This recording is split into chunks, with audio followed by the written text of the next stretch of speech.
Yo, cat, how you doing?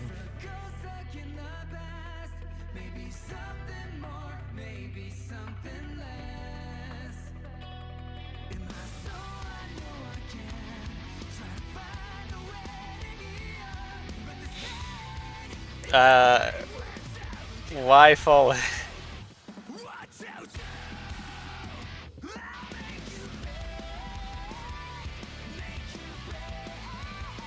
I'm just, uh, also, it's just gonna be a just chatting stream this time. Just basically just gonna hang out and watch, like, stuff, memes, probably. And whatever else I end up thinking of.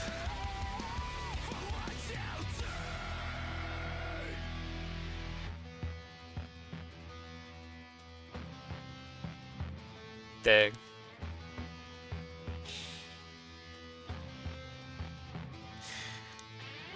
Does everyone have hell divers except me? Is this what this is?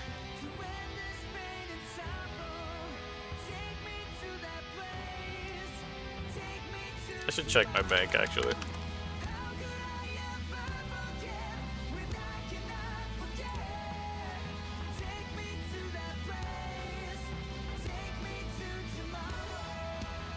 Still nothing? Twitch, come on.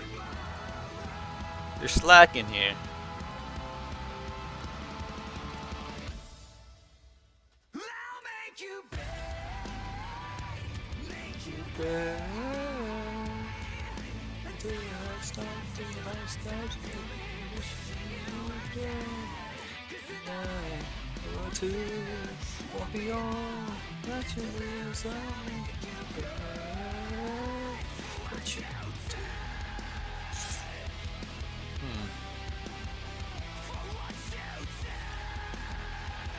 I clearly see my estimated revenue, but why is my payout so low? Where is my money?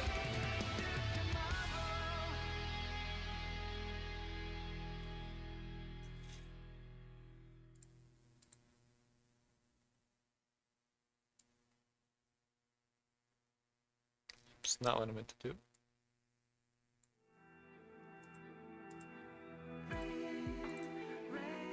Dang it.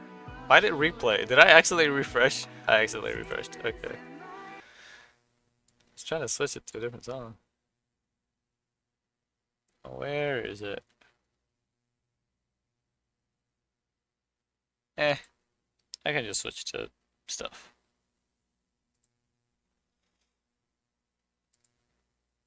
Oh, let me take those off. We don't need those anymore.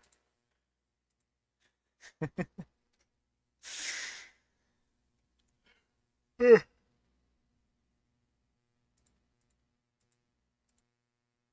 this not it?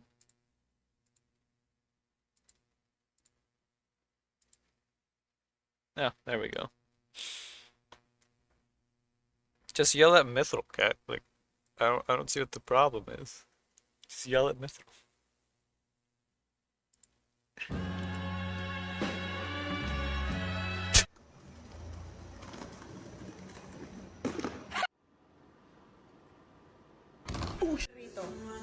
También arreglan pantallas. Feels like it's moving really fast. Привыкни к аппарату, Не топите!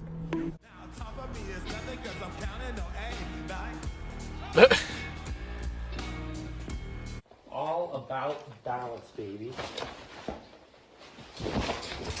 Was that not? You're actually right. This is a lot easier than I thought it would be. Okay, eat. Go get it.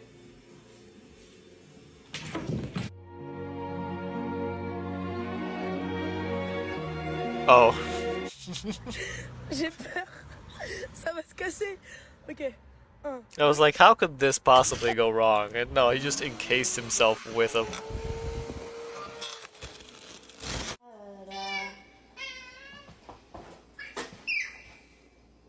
Water. It's a fat cat.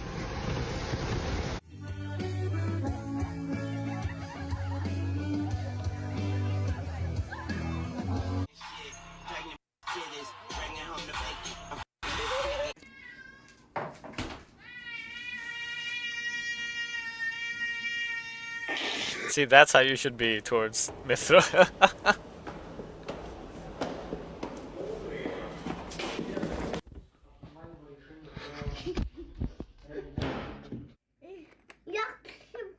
Hackspett!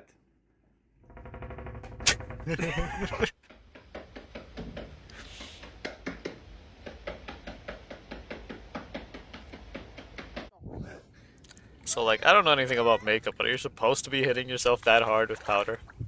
Oh my god.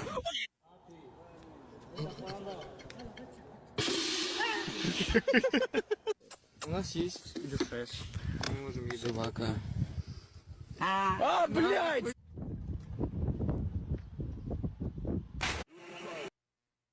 Whoa.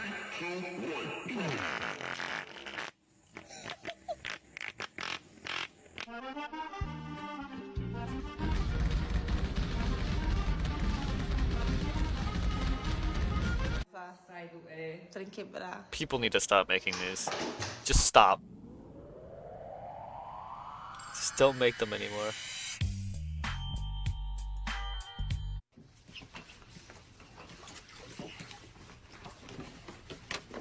I'd play Uno with cards this big.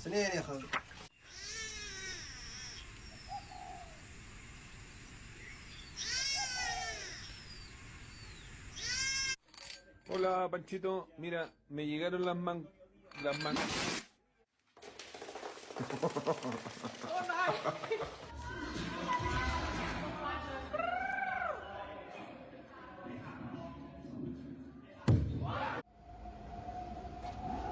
I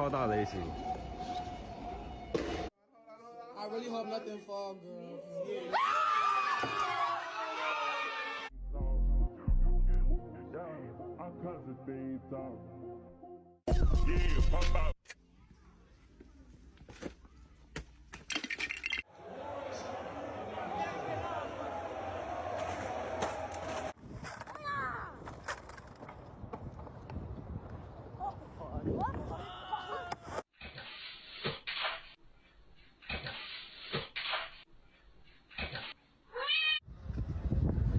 I like how the cat didn't even try to move, it just let itself peek.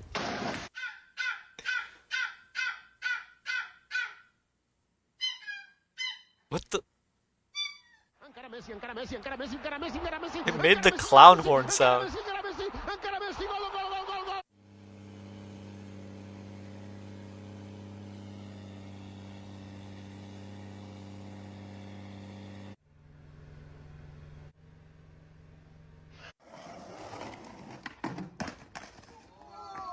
I hate to burst your bubble, but he would be a terrible owl to take. Why, that is incorrect, a detailed presentation. Look at him. Это что?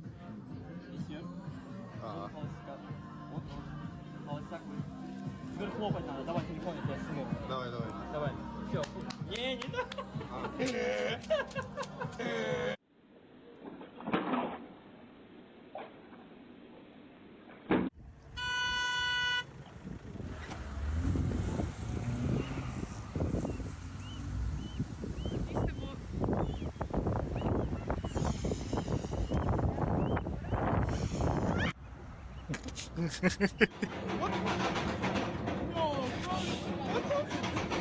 Daddy's away, buddy.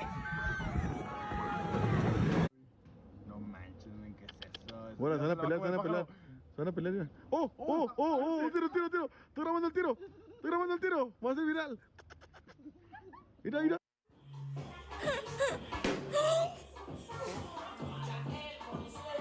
Lentokentän montusta. Vittu rapuukit tupaakilla. Mitä jätkä? Oh baby, are you stuck? Are you in jail? Are you stuck in your cage? Oh no. Oh no. I don't care what people say about cats being smart. They're not.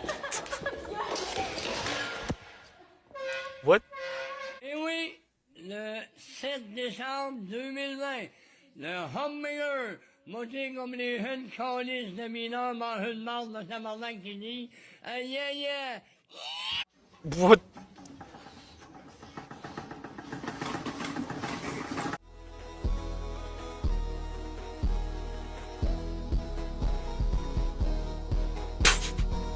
Vai per o chute do balde, ela vai na trave na volta.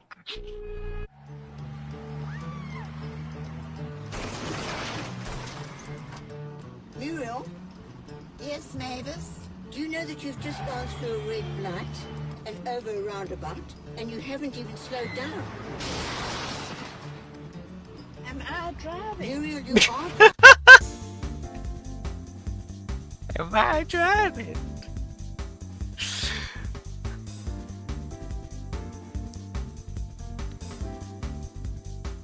Maybe I should watch Nags.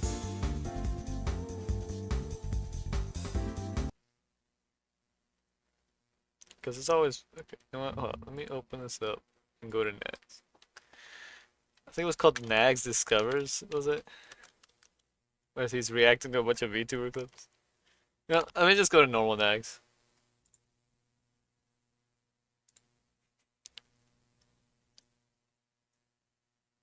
I'm pretty sure she's... Wait, hold on. Let me see if I can find the other one of this.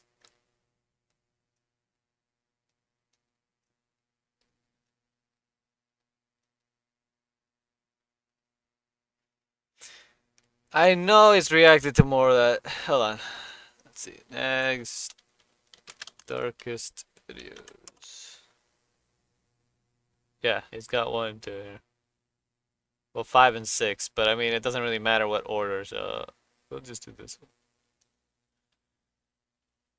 Man, I've been watching Nags for so long. I've been watching him since he started out on... Right when he barely started doing VR chat. He doesn't really do it anymore. He only like visits every now and then or sees other people do it. Like play VR chat and that. But I've watched him since and it's been quite a ride seeing him like go from that small of a content creator that was right there in the very beginning of VR chat to really big streamer that tons of people know. If we like it, we'll go watch the others, but this is YouTube's Darkest Videos 6. The following video includes scenes and depictions that may be disturbing to some viewers. Viewer discretion is advised. It's fine.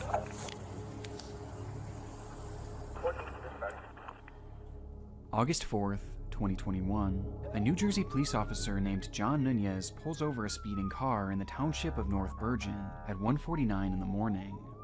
Inside the vehicle was a 27-year-old passenger named Alexis Rodriguez, who was accompanied by the driver, 24-year-old Luis Fernando Ceballos, whom the officer had witnessed Someone driving hold me, down I'm a scared heavily of seeing the populated chat street in going well over next 100 video. miles per hour. You can shut the car off and give me your license, registration, and insurance.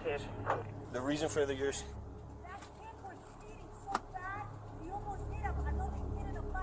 I know. That's why I stopped him.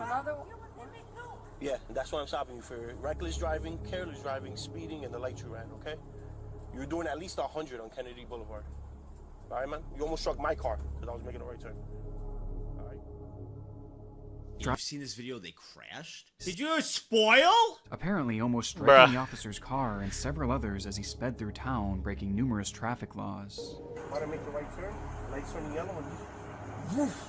The next light on 66, red. Woof.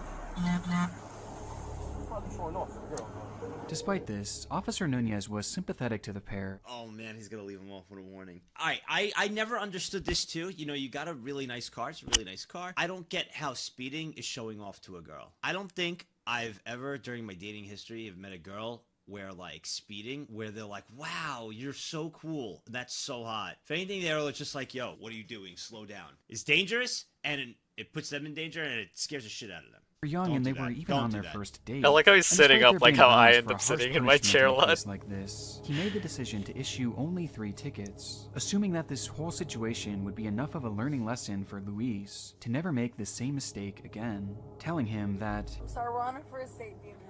That's fine, but almost killing each other is not the way to start on a first date. before leaving the couple with some final words of advice. All right, man. Get home safe. They seem like a really nice couple, too. Nunez then turns back to his car as the couple drives off to continue their romantic evening elsewhere, hopefully this time in a much safer manner. Oh no. Yo.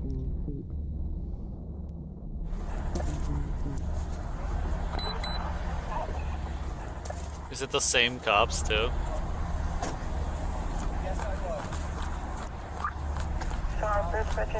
Yo, this is the same kid. No, bro. Oh my gosh. It's the same cop too. Jeez. At approximately 2:13 that very same morning, Officer John Nunez would be called to the scene of a nearby accident, only to arrive and discover that the car involved in the wreck was the one that he had just let go, only a mere 10 minutes before. Cat, what do you want from me, huh? I'm just chilling. I just want to watch stuff. I'm not trying to be overreacting. That just by looking from afar, Officer Nunez immediately knew that the crash had been fatal. We're gonna need a crash team, sir. Crash team, we need a crash team. That's the same car I just had. Fatal.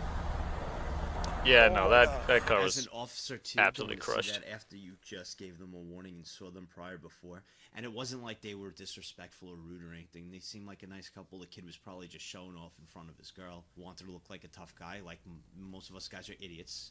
We just want to look cool, you know, in front of our partner or someone we're trying to impress. Oh, that's sad, man. Yo, that's the same car, bro. Yeah. That's the same car, man.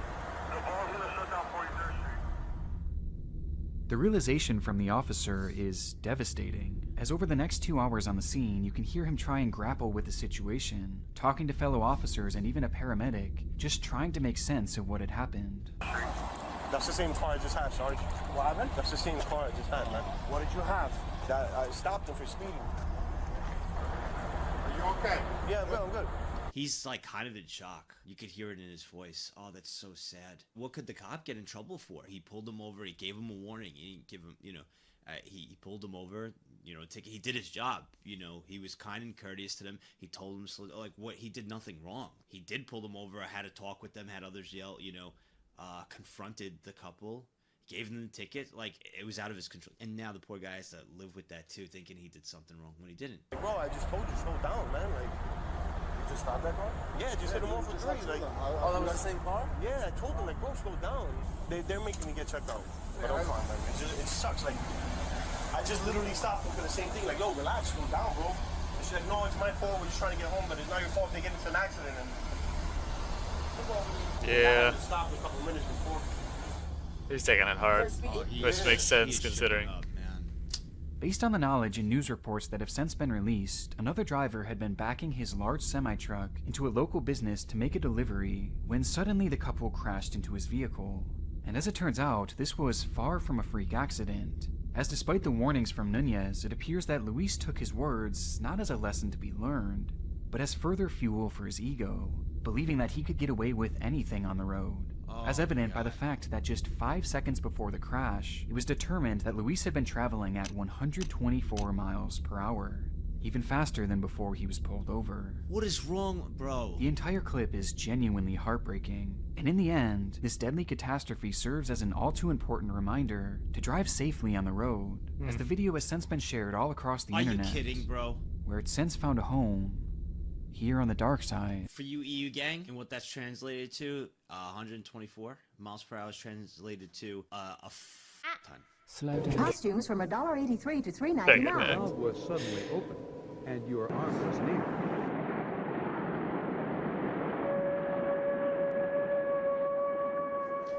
Dash cam. I got a question. How many of you have dash cams in your car? I know in Russia they have it like all the time. We always see those YouTube videos. Everybody's got one. I don't have one. I really should. Is there a lot of you that do? There are some of you that do. A lot of you don't either. I was thinking about getting one. I really should have one. As evidenced by our first clip, the fairly mundane task of driving can quickly become life-altering within just the blink of an eye. One minute you're cruising along enjoying your ride, and the next you're encountering something straight out of a nightmare. What? It's really no wonder why dashcam videos have become so popular throughout the horror space, showcasing horrific accidents, robberies, what do you want from and me? all sorts of other disturbing moments. I'm just trying to relax, okay? Because I'm tired. This was in every sense. Cartel pulling them over, and they thought it was a drug deal or something, but they let them go. It was the cartel, right? Yeah, you guys saw that too. Yeah. Also, but back yeah, in 2019, we should a get clip dash of a similar cams. nature surfaced that grabbed the attention of the entire internet. Not just based on There's its no concerning downside imagery, but except the for like unexplained price. mystery but left they're behind usually in not its that wake. expensive, and also On the 30th all of of the December benefits. 2019, a motorist was enjoying a drive on Highway 1 in San Francisco, California. The route took them high above the sea with an open cliff face showing the vast beauty of the ocean. It's one of the most visually stunning routes in the entire country, but on this particular day, for this particular driver, the beauty of the landscape would be shattered by a fleeting glimpse of something utterly terrifying. 911, what is the location of your emergency? That afternoon, police would receive a 911 call from the driver, stating that they had witnessed what they believed to be a car falling off the edge of the cliff face, which stood hundreds of feet above the water below. What? It happened in just a split second, almost too fast to fully comprehend, causing the driver to question whether what they saw was real or just a figment of their imagination. A question that would only be answered by the dash cam that just so happened to be rolling at the time of the incident. Really? We're gonna see it? Oh! If I was driving and that happened, I would not think it was real. The clip is concise, but it did in fact confirm the driver's account that a car had gone over the edge, as the footage cuts off almost exactly as the vehicle appears to go It's like a airborne, perfectly cut where it would have been met screen. with a tragic drop into the rocky ocean below. And perhaps most disturbing of all is the speed at which the car was traveling, as it appears as if the brakes were never so much as touched.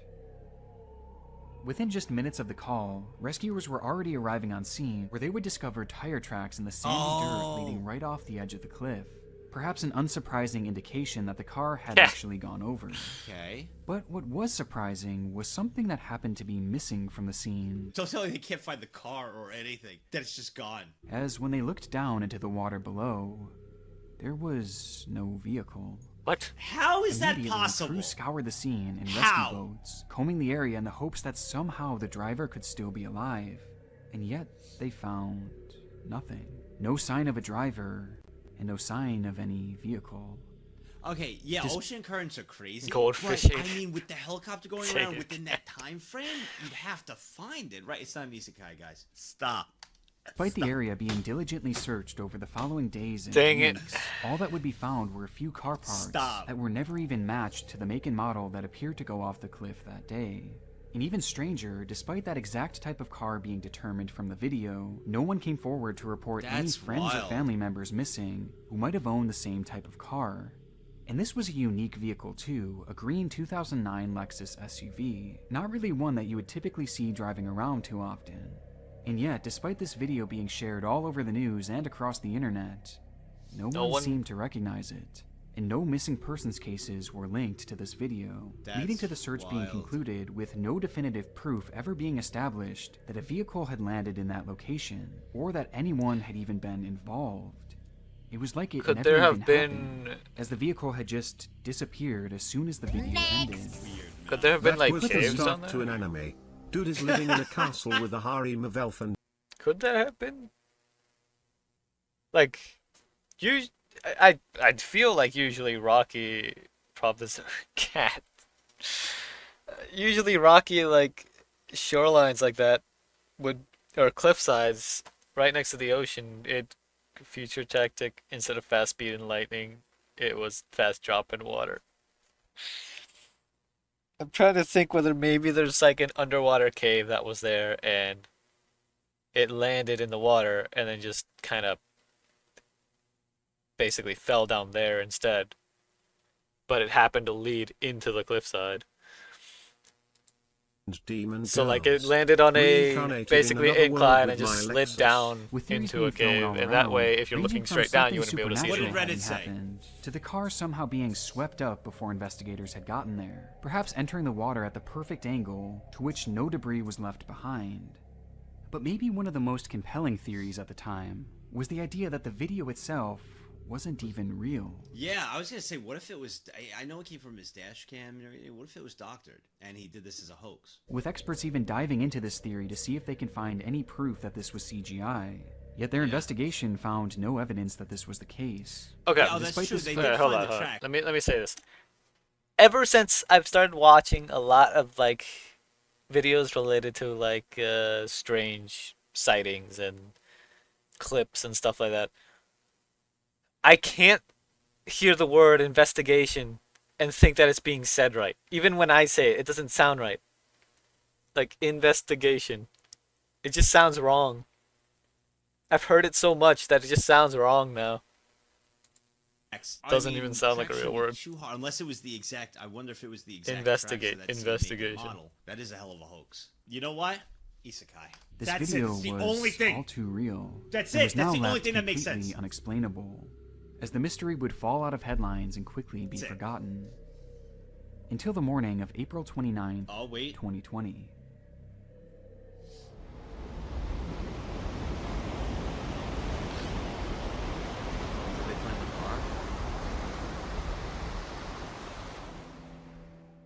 What? Almost exactly 5 months after this dashcam footage was taken, swimmers at the nearby Montera State Beach would stumble upon an object floating in the distance. And upon further inspection, the realization would set in that this object was actually a body. Oh no. Around the very same time as this infamous clip, and when police would search her auto records, they discovered that she did in fact own a dark green Good night, Lexus Dada. SUV Thank you for stopping from by. the year 2009. I'm just giving us at vibing, least so a better idea of who was in the vehicle. probably gonna at the end up being time a it short stream crashed, anyway. and the fact that a I vehicle just wanna had relax. in fact crashed to begin with. However, it's still unknown why Tracy was I never didn't even know connected you- to the case before her you were body was here. found, despite her fitting the profile But thank you perfectly. and good night Plus, to we you still too. don't know why her car went off the cliff in the way it did. But given the fact that the brakes didn't seem to have been pressed, many seem to have settled on the idea that the crash was, unfortunately, intentional. But perhaps the strangest part of this all is... Oh, that's sad. Why are there no guardrails on that spot? Yeah. But if someone's really got the mindset to go through with something like this, guardrails aren't going to help anything. Our next case takes us to what would best be described as an environmental anomaly. As hidden within the outskirts of Mitsero, Cyprus, exists a body of water known simply as the Red Lake. As the name would suggest, this small secluded lake consists of red water that varies in shade throughout the year. In some instances it appears bright red, while in others it almost looks blood-like. This anomaly is caused by various blends of minerals found within the soil, as well as Punch runoff Lake. from a I don't nearby think you'd want to abandoned drink mine, that. which was once used to extract iron ore and gold back in the 50s. Not only did this cause the water to change its shade permanently, but it also turned it highly toxic, and swimming here is strictly prohibited due to the danger that the water poses, I wonder how many people swam in there still, just for a TikTok. with some going as far as to even call it an acid lake. It's so sad that it's become to that. It's got to be someone. There's Yeah. so many stupid people. Yeah. And as a matter of fact, the dark allure of this deadly lake seems to only drive curiosity, leading it to become a semi-popular location for extreme tourism. There you go. And those brave enough to journey out there have gifted us some truly stunning footage. Cat, please. That's really cool, but the people who go there like this with a drone over to check it out, it's really neat. There's some cool Like shots. this video from YouTuber 2 Wheels 4 Rotors, which shows a stunning overview of this sick. deep red lake from the vantage point of That's a a cool name. remote-controlled drone, providing us with a full view of the lake's beauty. But while most choose to view the water from afar, others prefer a closer look, as some have even been Let me brave guess, enough to someone make the falls venture in. down to the shores themselves, with the one video that No, stands there's out a above the shoreline. rest belonging to YouTuber Sarah Funk. You know, I said it would be a TikToker, but it's a YouTuber. To Cerro. Close it's enough. about 20 kilometers from Nicosia. Most people don't even know it exists.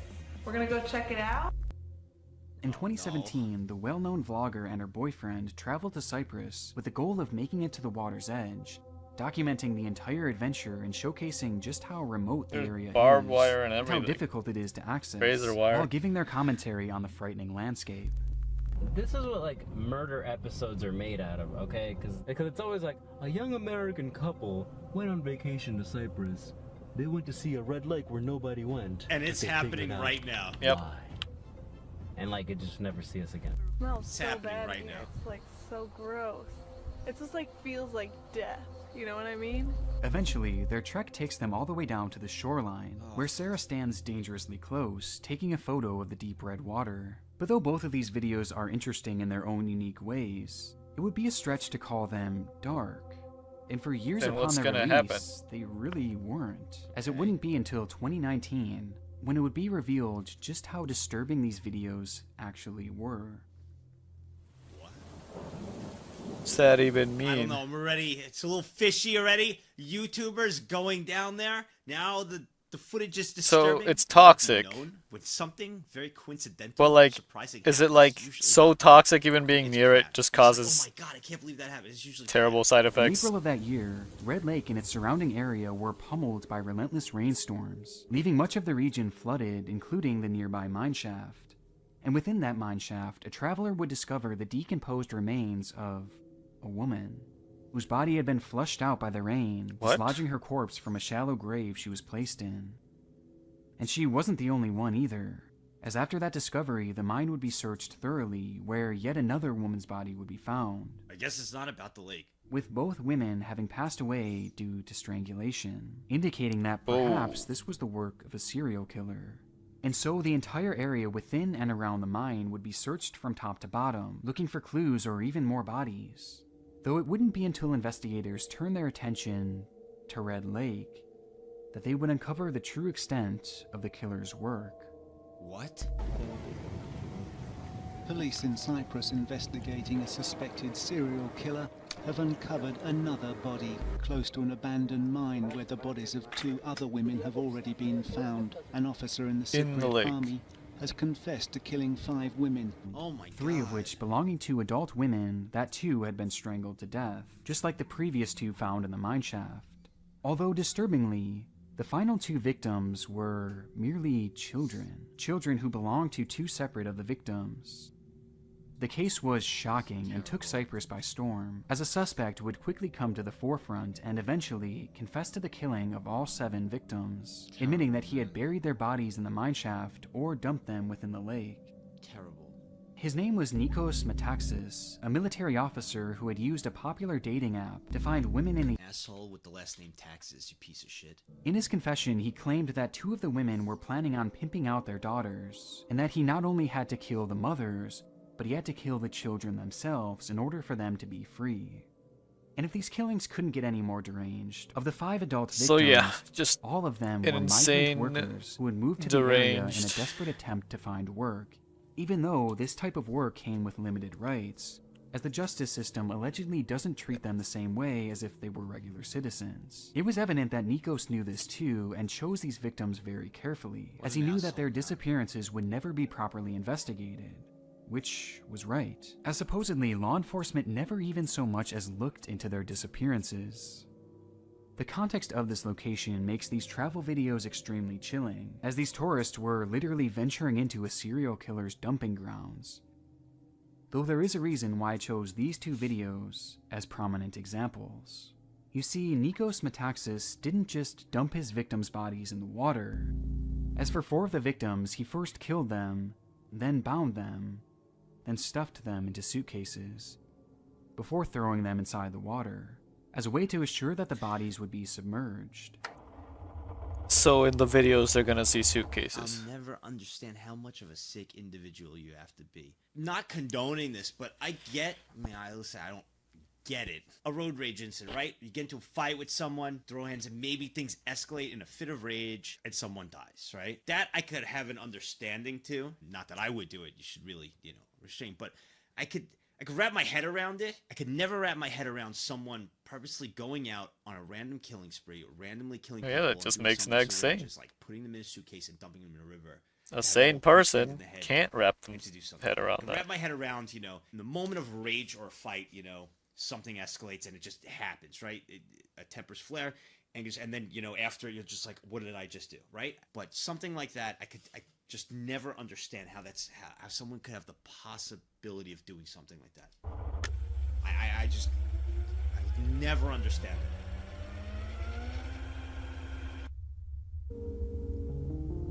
It's sick. Though years later, one just so happened to wash up to shore, where we can see it from a distance in 2 wheels In the drone? Rotor's video, as his drone flies directly over top of it. Oh my god, Though in the this- other video with the girl, are they gonna show...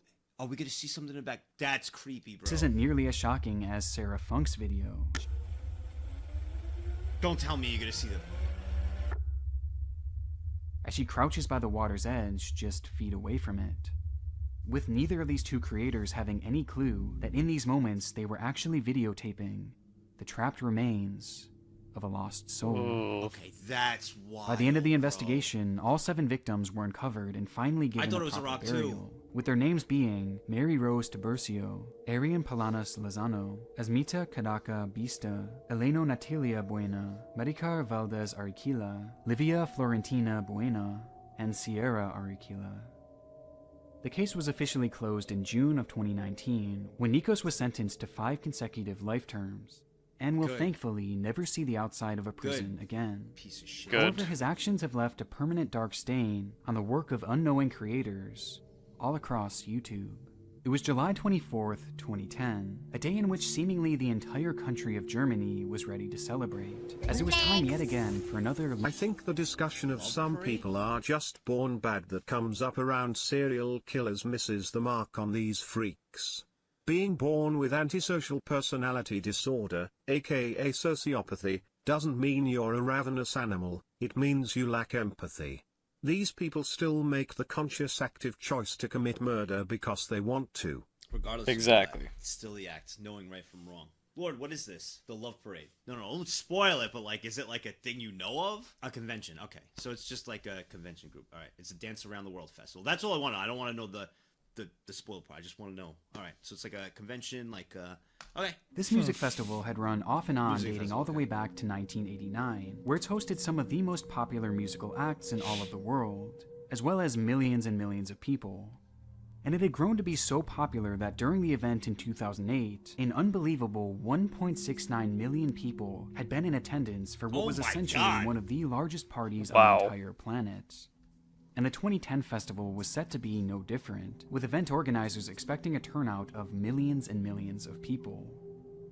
This amount of people coming together for any event is always going to be a logistical and public safety nightmare. I could never imagine. I don't know how I did it when I was younger. Like, I used to go to like the Warped Tour and be in the middle of a crowd like this and mosh pit and everything. I don't know how. It's such a safety hazard because, like, no shot. what if you're in the middle of that crowd? Though despite event organizers Hundreds, and thousands of officials from the people, city it was being hosted in, and you suddenly have a expressing their medical concerns emergency. over the size of the How are you venue getting out? and its ability to fit so many people, the event was greenlit anyway, and it was determined that anything go awry, Oh, there's Lord. I see you right there, bro. Don't lie. there were proper channels for the guests to evacuate in a quick and safe manner.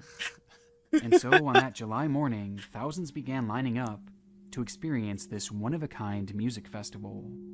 To control the crowd flow, the venue offered 2 large entry points that would lead the incoming crowd through a large tunnel which converged into a single main ramp. This ramp would then take the festival goers directly to and from the venue itself, where the party was already getting started. And to help with crowd strain, an additional smaller exit ramp was set up to help manage the high volume of people. And based on the footage found here on YouTube, it seems that at the beginning, people had been flowing in and out of the area with little to no issues, with most enjoying the moment knowing that they were part of history. Though very quickly, a problem would arise. As after just a few hours, Definitely the venue has itself a was pungent smell of supposedly a lot filled of to sweat capacity. and definitely at least As a some people who result, don't law shower. enforcement set up a corridor blocking each of the entrances, as well as a third located on the ramp leading into the venue, in an attempt to stop the crowd from entering the festival. Though this didn't stop the crowd hold on. from What happened? supposedly knowing that flowing in and out of the area with little to Okay, no no issues, problem. with most No issue. enjoying the moment knowing that they were part of history. Though very quickly, a problem would arise. Okay. As after just a few hours, the venue itself was supposedly filled to capacity. Oh. As a result, law enforcement set up a corridor blocking each of the entrances, as well as a third located on the ramp leading into the venue. So the police in tried an to attempt stop them the because there's just crowd too from many entering people the now. festival. Though this didn't stop the crowd from growing outside the main entrances, as after man. just minutes, hundreds of thousands of people It's a had blockade gathered, outside. each of whom were desperately trying to get in, pushing their way towards the first and second police corridors.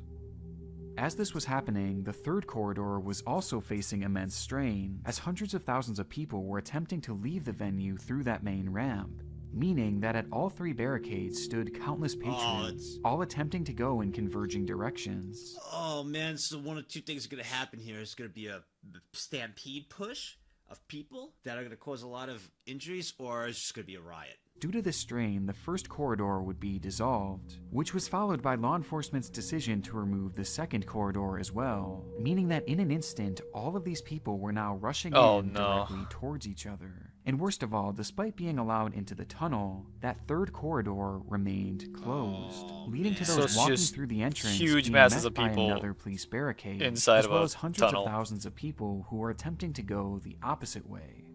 It was the perfect storm.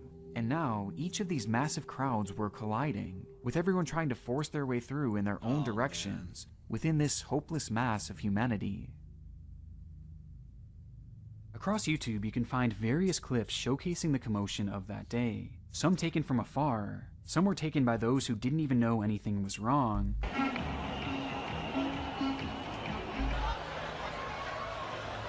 and some taken by those who were trapped in the crowd themselves. Oh, that's terrible. Oh, jeez. And with the crowd pushing now from all directions, there was just no stopping the force. A friend of mine was there as a helper of the Red Cross. Till today he doesn't want to talk about this. Damn. One of the worst things you could So it's not just people standing around with like a little bit of space. It's literally just. do not care. I always think it's like, I know you have to do it for things like, you know, for an airplane or for things that safety guidelines. If there's an emergency, like on a cruise ship, there's an emergency, go to your station. You'll go into your, you know, boat, and then you'll go out there and, you know, form an orderly line. When it comes to that, no one is going to do that. It just takes the first like 10 people that are panicking that are going to make another 10 people panic, that everybody's going to panic, to the people that are actually going to be coherent and want to follow orders to be like, well, what's the point of following orders? Because now everybody's panicking. Now it's a fight for your life. I don't think I've ever, at least documented-wise, or learned of a tragedy that's happened where everybody perfectly followed orders in a calm, coherent manner to do the exact safety and emergency drill to exit or whatever the case may be. I don't think I've ever heard of that. Usually results in just a panic. It's something that honestly isn't That's why taught. it should just be common practice to make events like these in a And it's not a wide case open of, area, oh, kind teach like kids what about they it. do No, with it's 'cause the Burning Man kids- festival, so that way they don't have to worry about incidents like these. Kids usually aren't the ones who are in these situations. And the ones who are in the panicking randomly like this are usually the adults. So it's an education that needs to be given to adults. But it's like, it needs to be like ingrained, because otherwise it's like, okay, yeah, you told them, hey, do this thing if anything happens. And then they'll be like, oh, okay. And then when it actually happens, they don't do it. And then they just freak out instead. It's got to be something more. Bro, this is pretty what's it wide called? open to me. And you're talking about, you know, 1.6 million people. You're talking about millions of people. Even a field with that many people. You've got to still be. can do it. The visuals from that It's got to day be are ingrained, horrific, basically. with some attempting to climb over the walls, while others had their lifeless bodies lifted above the crowd in a desperate attempt to get them medical attention. But it was helpless, with the terror also being captured by survivors who would give accounts of what they experienced within that massive crush of people. I saw one girl they were trying to resuscitate and she had broken legs. Her boyfriend was near her, but there was nothing he could do. They put a cover over her head in the end. This is the first time I had ever seen people die. Anime Expo very soon, I'm calling it. No, stop. Although I did see, like, the pictures of anime, it just, to me, it just looked too packed. Were they trying to leave because it was over, or was there an emergency? How it starts usually is, you know, people will, the choke points, because there were too many people, so police were trying to kind of just, like, slow things down. And because of that influx of people on the outside, people push through to go in, just, it causes a cluster. People do this. So it's not really anyone's kind of fault, it's just the problem, too many people. BTW, just to make sure, the numbers that are mentioned in this video are That looks like false. static. The hosts announced inflated numbers to get more hype and better marketing. The actual numbers were around 485k, which That's is still a lot though. Okay, that makes sense. But It still, doesn't that's- even look that's like a individual lot of people at that point. That just looks like in static. a disturbingly unnatural manner, almost like waves in an ocean. I mean, put that in perspective. I think it's like your average baseball game or like a football game. You got like 30 to 50,000 people in the stadium, and that's loud, right? I'm talking about American football here. Like, I'm just, for our, like, one of our stadiums, 30, 50,000 people. That's a lot of people, right? That's like 10 stadiums, bro. And you already see how congested it is outside when the stadium leaves. Of all the people going to the parking lot, just imagine 10 stadiums. That's crazy. 652 people were left injured, with 21 sadly passing away, many of whom had died right there within the sea of people. In a following investigation, claims were made bashing the police on the scene for their response to the disaster, while the then mayor of Duisburg, the city where the event was held, named Adolf Sauerland, received heavy criticism and even death threats for greenlighting the event, with Adolf later going on to be impeached from office and lose his position entirely. Wow. And of course, the event organizers themselves faced extreme backlash, especially once it was revealed that the venue wasn't even filled at the time. What? And could have easily fit hundreds of thousands more inside, making the third barrier which ultimately caused this entire human crush completely unnecessary. Though in the end, no one took responsibility for the tragedy, and no parties were formally convicted of any crimes. For That's as so aggressive cool. as the actual music is, shit like this is why modern death metal concerts have actually banned many classic crowd maneuvers such as the Wall of Death, where two groups of mashers run I know into the each Wall of other Death from is. across the floor. Today's metal concerts are ironically some of the safest shows you can go to in the music industry because of it and metal's general cultural status as the place for outcasts who don't fit in other places. I want one that's not too graphic, but this is the Wall of Death. Kind of similar like this. This isn't too bad. That looks like such a This is the Wall of Death. stupid idea. Why would you do Kind that? of like on each side, and then they meet in the middle. This is like a tamed down one. There's somewhere it'll be like really split, and then they'll actually collide. It looks like kind of like a war. And one that was really big with this was Linkin Park. They would encourage you to mosh pit, you know, to have fun and everything. But they would, one, if anybody, they saw anybody go down, and I always respected this so much. Whenever someone would go down, and a lot of artists do this, someone would go down, they'd actually stop the music. They'd be like, yo, stop. And they'd point out, and they'd be like, hey, make sure that person, you know, like, be like, get them up right now. You know, are you all right? And they tell each other to respect each other. You know, if you see someone go down, help pick them up, you know, and they'd even cut the music, you know, if they saw things getting out of control. So I always respected that. I was at a gig the other day. Someone went down with a serious injury. The pitters stopped to get the band's attention. The band stopped playing until security helped the guy away.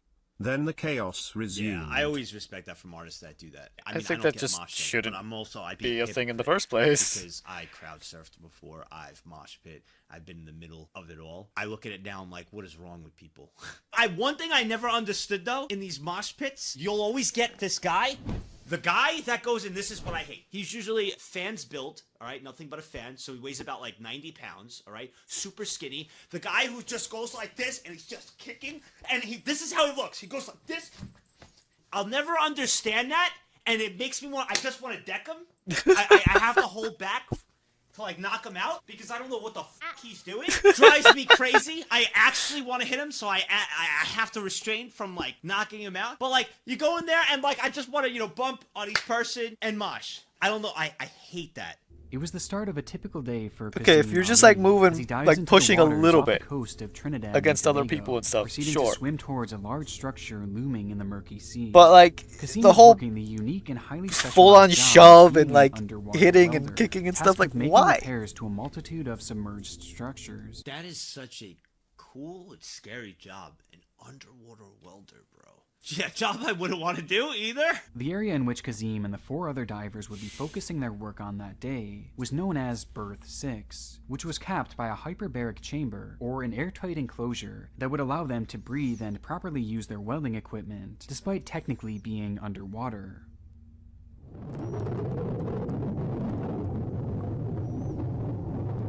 Something bad's gonna happen. And I don't know what.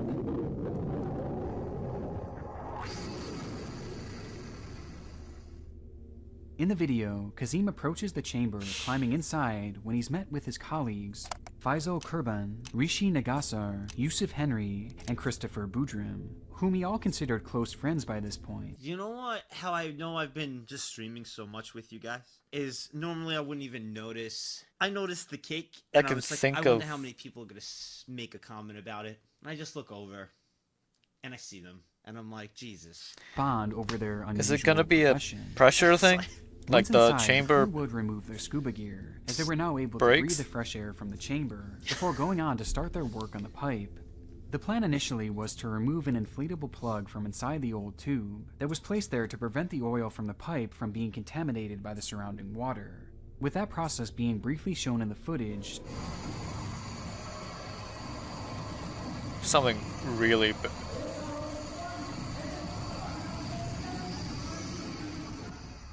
until suddenly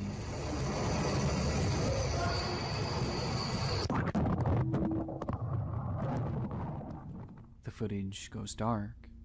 It all happened so quickly that even the camera couldn't capture what had just transpired. One frame we see the inside of the chamber, and the next, it's pitch black, with nothing but the noise of rushing water and the faint sound of muffled screaming.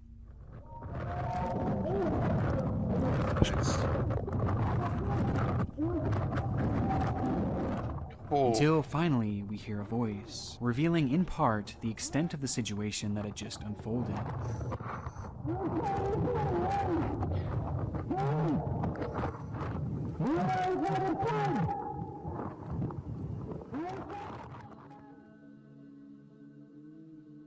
As the plug was removed from the pipe, in a time less than even a split second, the changing of pressure caused an instant suction in a phenomenon known as delta P, which proceeded to pull all the contents within the chamber inside of the tube, meaning that all the equipment, the air tanks, the tools, and the divers themselves were sucked into the pipe and were now being pulled at an impossible speed through the 1,200-foot-long tube system.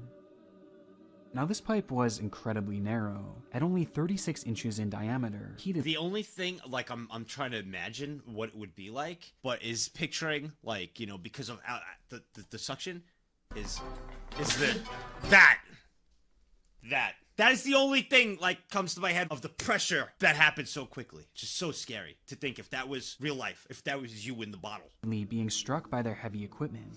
Yet as they each came to a halt, we hear one of the divers call out to the others, to which, one by one, they all miraculously respond.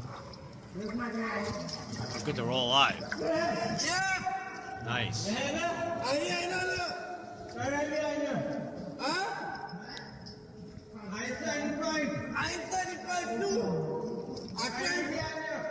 I'm trying to come up.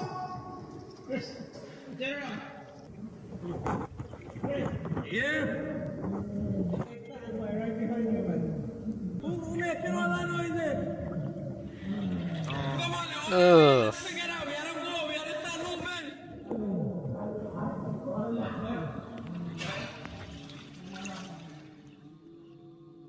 Not only had the five survived the event, but they were all conscious and had managed to stop within an air pocket, meaning that at the right angle they could still breathe. Wow. They had somehow survived the nightmare. Oh my God, but they had are just so found lucky. themselves in a brand new one. Oh, thank God.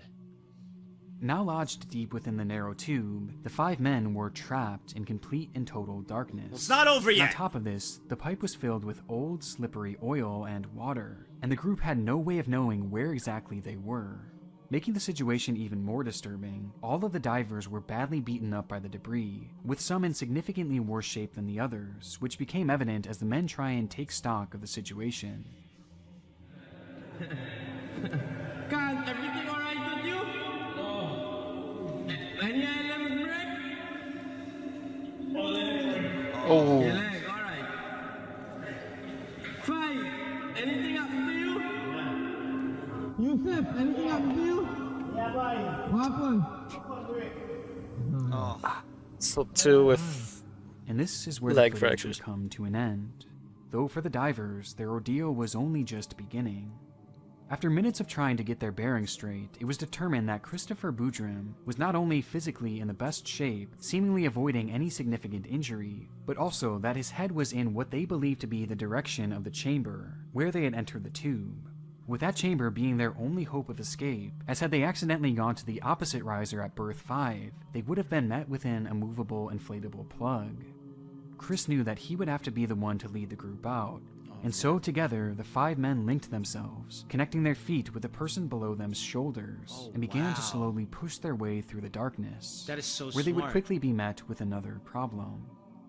Despite the group having landed within an air pocket, Christopher could see that the area ahead of him was completely filled with water.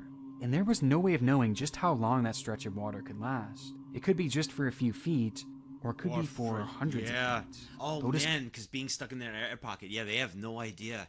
That is so scary. Ooh. I don't know if any of you have do it, but there's this place, the Liberty Science Center. It's in Jersey. And when I was a kid, I remember it because I haven't, but the Liberty Science Center, there's this place, it's called like the pitch black maze or something. I don't know, something like that. And you go through this maze and it's pitch black and you have to find your way through. And I remember I was a kid and I went through it with my friend and we were like, all right, we'll stick together. And we start going through it. Wait, how far in are they? Was gone and he got lost and I panicked. I was a kid. I panicked and I started screaming and some guy opened up the side and was like, "You're good. You could do this," and then closed it. And I was like, bruh. And I just started screaming again. He was like, "All right, come out." And then I got out. But I remember being so scared because you can't see in front of you. You can't see on the sides of you. You have to like feel around to go through. But like they have things on the side. That's like as if you were lost in a forest, right? And you're screaming for help. And just a hole in the fabric of reality opens up. Someone pokes their head through, is like, "Oh, don't worry, you're fine." And closes it back. Like, what? For like a safety thing. So I could only imagine now seeing water ahead and not knowing.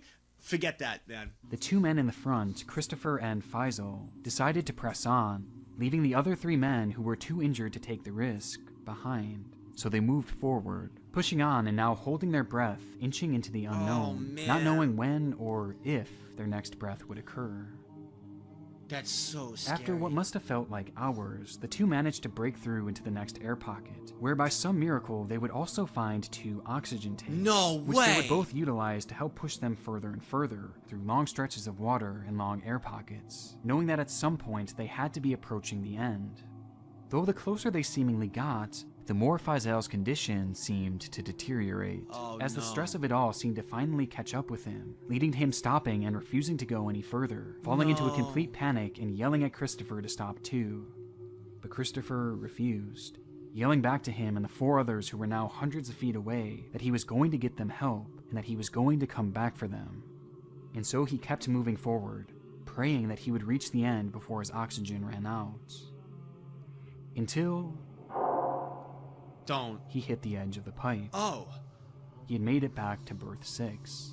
Though by this point, the pressure was so great that he was physically unable to swim up the tube, and so he grabbed a nearby chain and held on for dear life, waiting and praying that a rescuer would look down the riser.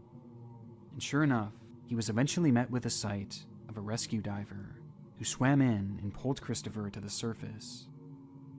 Somehow, Christopher had survived, escaping one of the most claustrophobic and disturbing situations you could ever imagine. And with what the rescue, an actual Giga Chad, bro. I'm gonna be honest, me in that scenario, Jeez. I would be a complete wuss. I try to, obviously, adrenaline and everything would kick in me to try to move forward, but at that so point, the it's other like guy you in a panic was kind of genuinely don't know if you're going the right way. I could see myself kind of, I'm not gonna be that guy, "Oh, I know I'd be a," bro, it takes a different set of balls, and this man is built differently.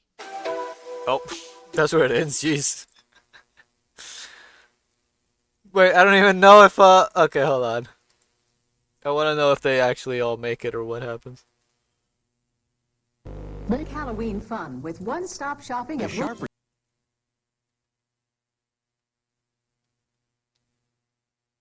Okay, so it'd be right about here. I gotta know. though there was one glaring problem. Knowing that of a rescue diver who swam in and pulled Christopher to the surface. Somehow, Christopher had survived, escaping one of the most claustrophobic and disturbing situations you could ever imagine. And with the rescuers on the scene, knowing that his friends were still alive, this case was headed for the most improbable happy ending possible. Though there was one glaring problem. Despite Pariah having a rescue crew on scene, saving the life of Christopher, they would come to the conclusion that it was too dangerous to send anyone back in the tube, despite knowing that 4 of the other divers were still trapped inside and were very much alive. And so you might be asking, if they weren't going to dive in, then what was their backup plan? Well, there was none. And after just 12 hours of waiting around, Pariah began preparing death notices for all 4 of the workers. With the CEO even sending a message out on WhatsApp to his colleagues, stating that they were alerting the press that the rescue effort was going to be considered a recovery effort from now on, accepting that the divers had perished. But this wasn't actually true, as all the while you could hear the faint sound of banging coming from the pipe, indicating that the divers were not only alive, but were desperately fighting for their lives, hitting the sides of the pipe so that anyone could hear them, but nothing was done to help them. And so, trapped in that tight, claustrophobic, pitch-black, oil-filled pipe, those 4 divers were left to die slowly. All the while, they likely held on hope for a rescue that was never so much as considered. The sounds of their banging were heard all throughout the day and all throughout the night, until eventually 2 full days later. They had when the 2 pipe fell full silent, days. Their 4 bodies would be fished out 2 5 full days days later, to help. with Christopher being the sole survivor of the incident.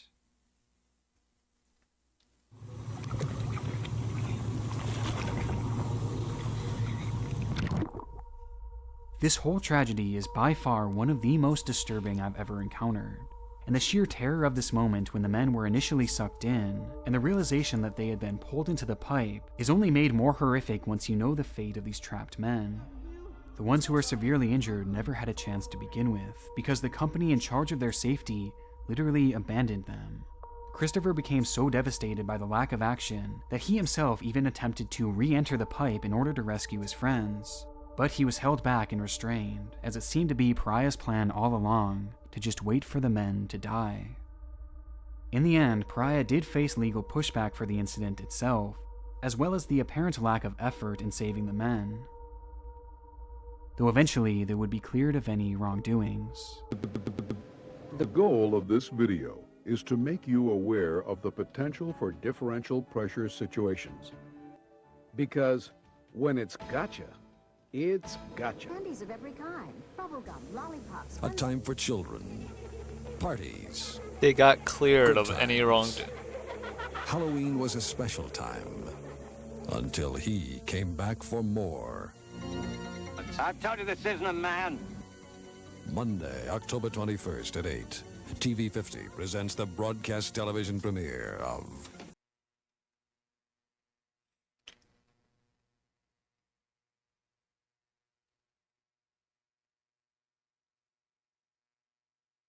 Just went into the Trinidad Petroleum website, the company who owns Paria, and apparently one of their values was safety. They said the safety and well-being of our employees and the communities in which we operate is our #1 priority.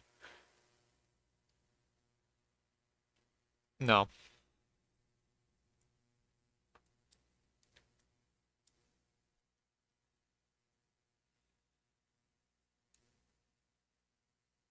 Yeah, no. When a company does that kind of thing, they should just be wiped out. Like, they should just be completely dissolved. Everything taken from them. Every last dime and penny. YouTube's darkest videos 5. Also, And all that should be redistributed to all the people that they've hurt. And the families of the people they've hurt. And, oh, I just noticed he has a Shy Lily shirt on. disclaimer if you're watching this on And YouTube. they're, There's a disclaimer here. I'm the gonna give it people to in you guys here. charge Following of programs said deals with topics companies in should just industry that may be disturbing for some never people. be allowed to work I'm again giving that to you guys as as well, anything so just above a just the discretion lowest of advised low going employee forward. in We the ladder. did YouTube's darkest video 6. This is number 5. So we're checking it They out. should never be allowed to work in a position of power again. It starts with a chance encounter. 3 hikers are backpacking their way through the densely wooded terrain of the Colorado Rockies, when, through the heavy brush, one of them would notice something bizarre hanging from the trees. It almost looked like a bunch of thin black vines, growing from the stems and overtaking this one particular branch, though it clearly didn't seem to belong there. As the closer they got, the more the object appeared to be man-made. It's confirmed by the sight of a horrifying discovery lying directly beneath it.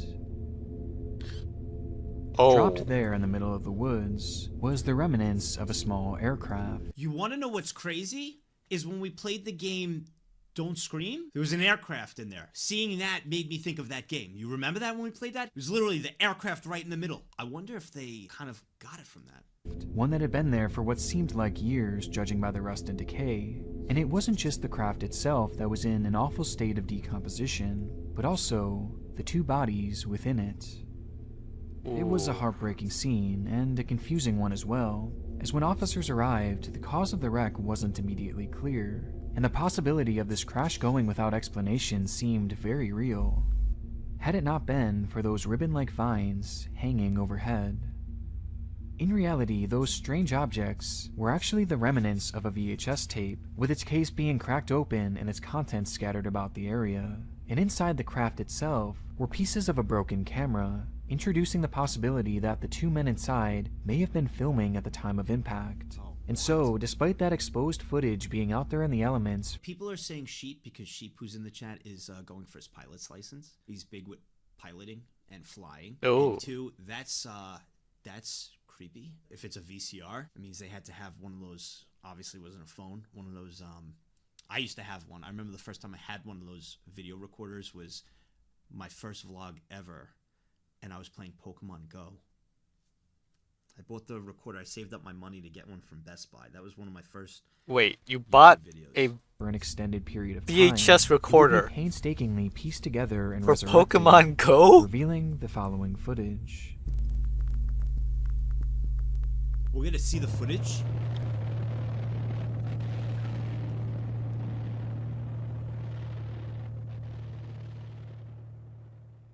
On board the airplane had been 36-year-old pilot James Cadell, who had been taking his friend Ronald Wilmond for a flight from Granby to Jeffco, two regional airports in central Colorado near the foothills of the Rocky Mountains, which explains the breathtaking scenery that's so apparent throughout the footage. Throughout the 6-minute recording, we hear brief moments of monologue from James as Ronald sits behind him soaking in the view. Oh, look at that down there, Ronnie, on the left. Until this moment. The moment that, by many accounts from aviation experts, forever sealed the fate of the plane and its two occupants.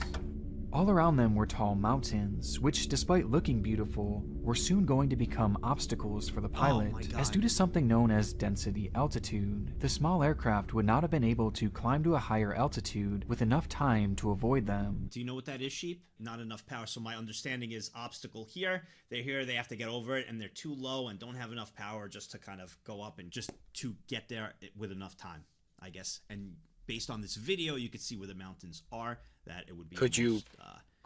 Oh wait, no, you'd probably lose too much space if you tried to spiral upward. By that I mean they're just like slowly doing like slightly aiming up that you sit behind, while curving in that low area that you're in until you get to a decent enough altitude. But you definitely lose a lot of speed doing that. Air traffic control.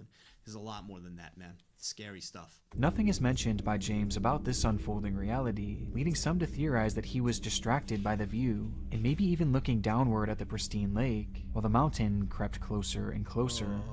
It's painful once you realize the predicament they're in, as the closer they get to those mountains, the less chance they have at maneuvering around them. And by the time they do realize, it's already much too late. Say something? Oh no. You're better off just turning. Oh, it's too late, isn't it? Oh, yeah, they're gonna hit here. Oh no. Oh god, they're not gonna be. Oh my god. No, you just didn't. Oh.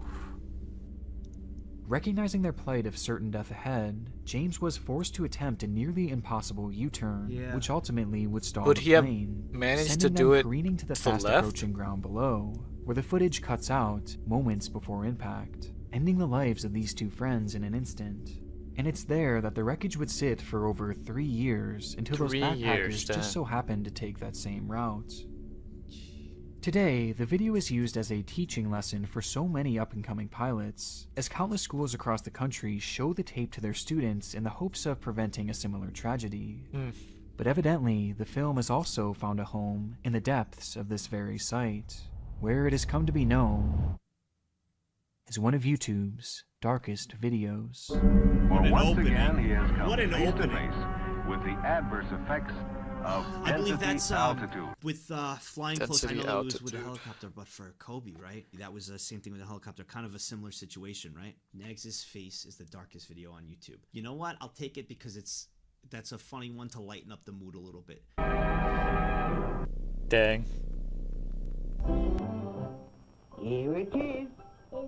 Under the tree. All yours. It's gonna be a Christmas fire. Who is left? Those happen so much. It was only the 22nd of December in the year 1990. Oh no, it's gonna be but a. that didn't stop Von Taylor from kicking off the holiday early. It's gonna be as a he sat by skiing the tree, or pulling out snowboarding gift after event. gift No, it's and opening them. it's in front it of an is a old Christmas VHS camera. Oh god, the VHS cameras. I've It's used gonna them be a lot, fire. obviously, while I was growing up and with my family. But when I look back at VHS videos, they just creep me out.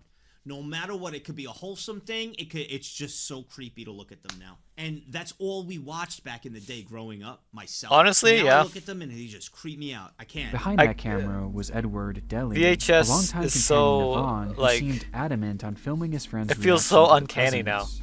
Your light flashing on the phone to that. I don't know. Find out. How am I supposed to find out? And Lene. Come on, pass that. Oh wow. What is it? Baseball card.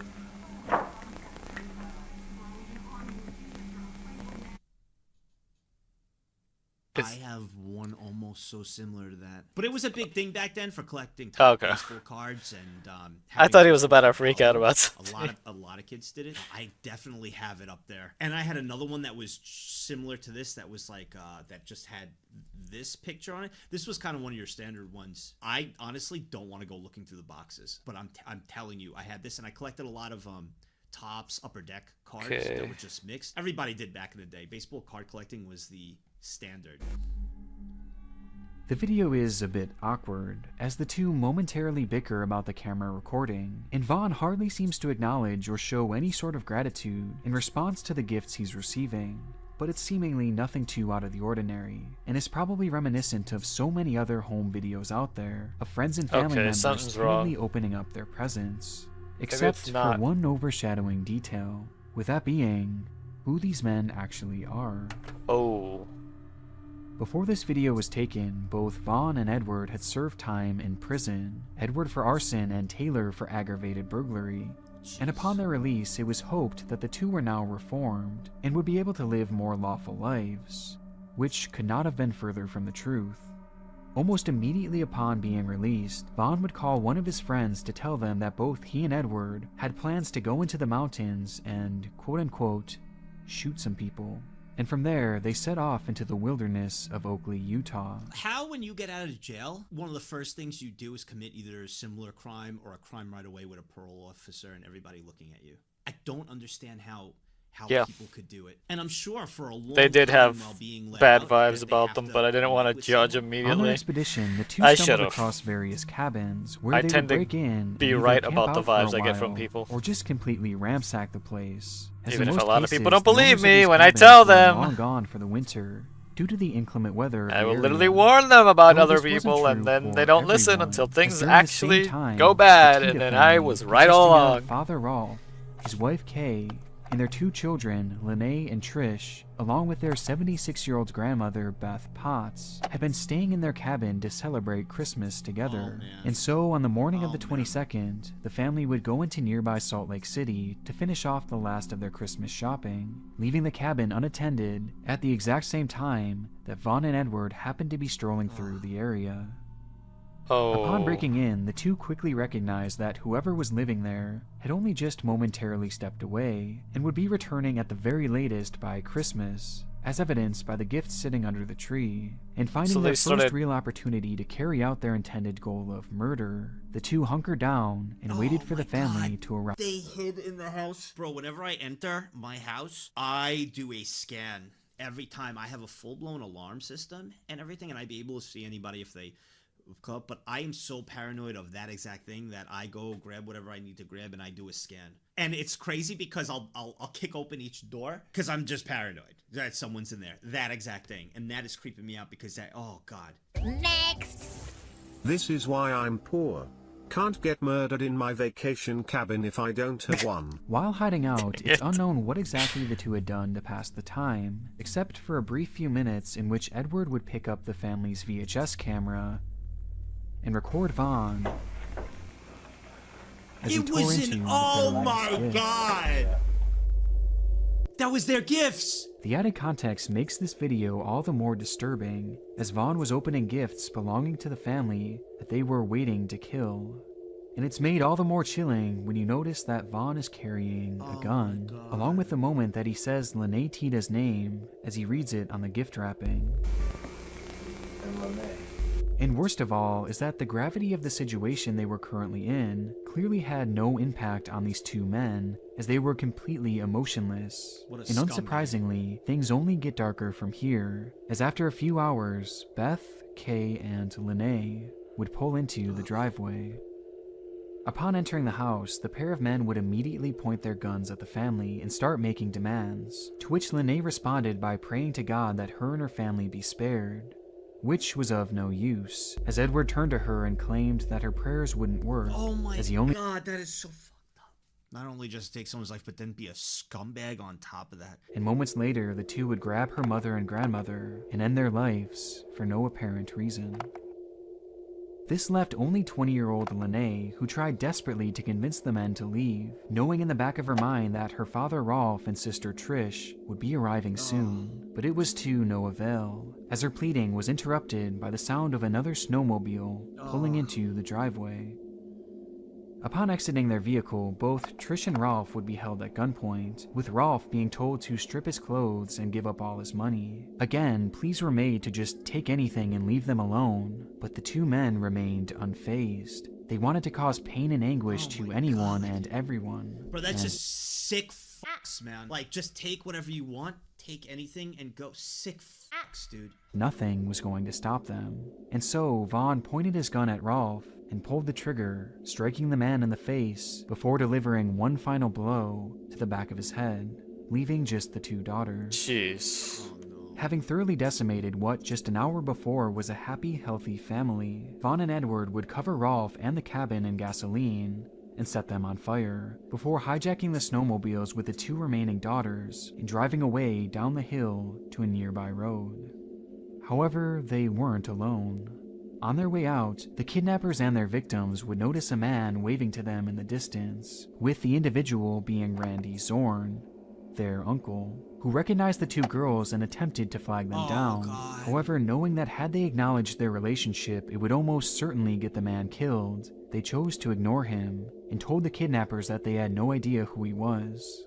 Sensing something was off, Randy would follow the group down the mountain, where the men were now loading into the family's car. He waved to them. Smart move. Such a smart move by the girls. Them once more, this time yelling at the group to stop and even running after them. But again, the girls pretended not to know them, sacrificing a chance at being saved in order to protect their uncle. Confused by this bizarre encounter and apparent urgency from the girls, Randy began to fear that something bad had happened at the family cabin, which was only confirmed when he heard another snowmobile tearing down the mountain. On it was a barely clothed Rolf, who despite being shot in the head twice, set on fire, and his eyes being almost completely swollen shut, was somehow alive and managed to get on a snowmobile to find help. What an actual Giga Chad. A shot to the face and to the back of the head. He's got shot in the head twice, set on fire, and left without clothes in the cold as well. Well, I guess not in the cold since it's got set on fire, but... If I'd curl up in a ball, I can imagine if I'd, have the will to fight or flight from adrenaline. What an actual Giga Chad. And it was there that he told Randy, "I've been shot, my wife has been killed, and my daughters have been kidnapped." Something that most likely saved the lives of those two girls, as the police were contacted and were able to quickly track down the vehicle, where the kidnappers would accidentally run it right off the road, flipping it over multiple times before crashing into a ravine. Quite shockingly, no one would be badly injured in the wreck, and following a brief shootout, Vaughn and Edward gave in and were swiftly arrested, bringing this whole nightmare to an end. Oh, wow. When the dust eventually settled, Edward would end up I'll be receiving honest. life in prison, while Vaughn, the man shown here opening the family's gifts, was sentenced to death. Good. Good. There we go. Both men reportedly being visibly shocked at the sight of Rolf when he showed up to court to testify against them.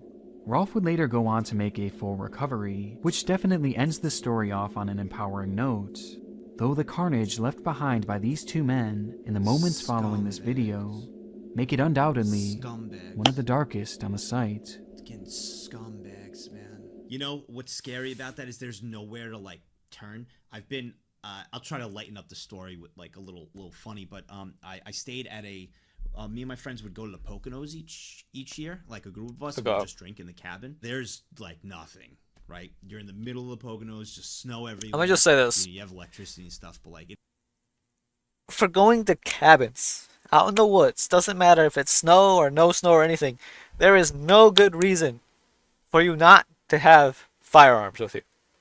Not just for situations like this, because of course this isn't something that's going to happen every single time, but because of wild animals. You never know when you're going to have to deal with a bear that just doesn't want to get scared away, or a bear that doesn't want to leave you alone despite you playing dead. That's a black bear or a grizzly bear, respectively. You're never going to know if you're going to deal with a rabid animal, or just something that's decided it's too hungry to let you go. That it's gonna just... It's decided that you are going to be food. Or for all you know, a previously already turned man-eater. Because you never know when... It's like you never know what has happened in those woods. You don't know if there was like a bear or a cougar or a wolf or whatever you want to call, or whatever you want to like name in terms of things out there. You never know if one of those has already killed somebody before and no one's been made alert of it, because that's the thing about large predators, is just a lot of them, once they've actually like killed a person, they'll end up very likely to kill more people. It's why so often in like countries where this is more common, and it happens with things like lions, tigers, etc. It is deemed an absolute necessity to kill the man-eater, because they do tend to just kill more people, because now it's just a thing that happens. service is bad, everything. We used to go each year and we drink. So it's I like remember one time, every year we go. 100%. You should have guns, and you shouldn't just leave them in the cabin either. You should be carrying them on your person. Because apparently they were on snowmobiles, right? So a snowmobile is not going to save you from like something just charging you, especially if it's not fast enough, and especially with the fact that snowmobiles aren't really that mobile. Like, you can't do like turns on a dime. You'll flip the snowmobile, and then you're just either pinned under the snowmobile, or now you're like basically just dropped on a heap on the ground while this thing is on its four legs still chasing you down. Have anybody next to the houses ever. Even though it's like always booked up, never. Or maybe it was like an old couple or something. And I remember one time I went out. I think I was like 16 or 17. I wasn't People drinking. don't get it. I went outside and all my friends That went inside. firearms I'm are standing the out equalizer. there, and I look over to the right, it's just snow everywhere, and there's another cabin next to us, and I didn't think anybody was there. I look over and a girl walks outside, and I was like, "Ayo!" And then another girl walked outside. I was like, 2 girls? And then, like, 10. And I remember I went, yo! And, like, they all looked, and I was like, sorry. And I went inside, and I closed the door. I must have looked like the biggest creeper. I went to my friends. I was like, girls! Because we've been there every year, and there was, like, never anyone. And then I was like, okay. And I walked outside with my drink, acting cool, and all the girls were out there. And I was like Forrest Gump. We wound up like all hanging out. It was a fun time. It was a fun trip. Before Also, we they get to our next did case, hang I out. wanna first Okay. thank BetterHelp for sponsoring this video and for believing in this content. We Due got to an ad, general boys. pressure- So for me, therapy isn't just a want. He's but in actually many letting cases the ad it's a play. need. But the problem is important. A few questions. Better than me. I don't. Alan. I don't let ads play because I'm not the one who's sponsored. I gotta keep watching the southwest side. It's where most of them come from. You think it's likely? No. The odds are way against it, even in weather like this. But there's always a chance. The day was already off to a terrifying start, as hail began to fall from the sky and the sun became completely concealed by the dark clouds forming overhead. This was nothing out of the ordinary for the area, though, as Joplin, Missouri is and has been notorious for its consistent threat of massive tornadoes. And so, despite the fear of an impending tornado looming in the area, many just continued about their normal lives, including me? a select few who even showed up for school, like Will Norton.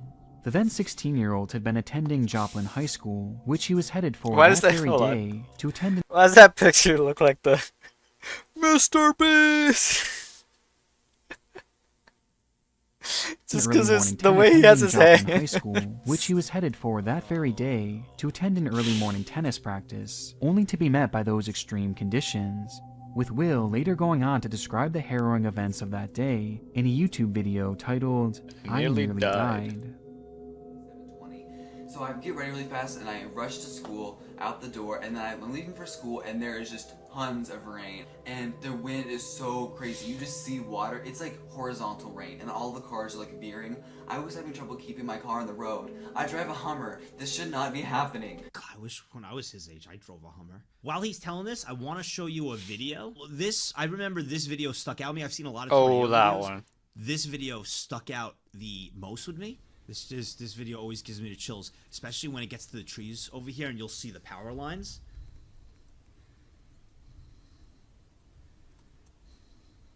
I've seen this one. I've seen a lot of these. I don't know what gets into people's heads. Hey, I'm gonna record this. And you can see a little bit inside. Oh man.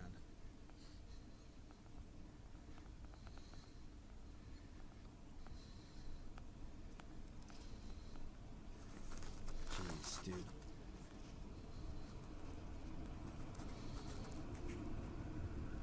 That roar is the signal that it's getting closer to you.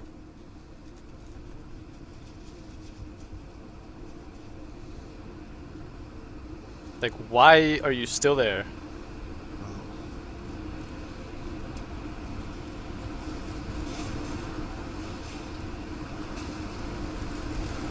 Why are you still there?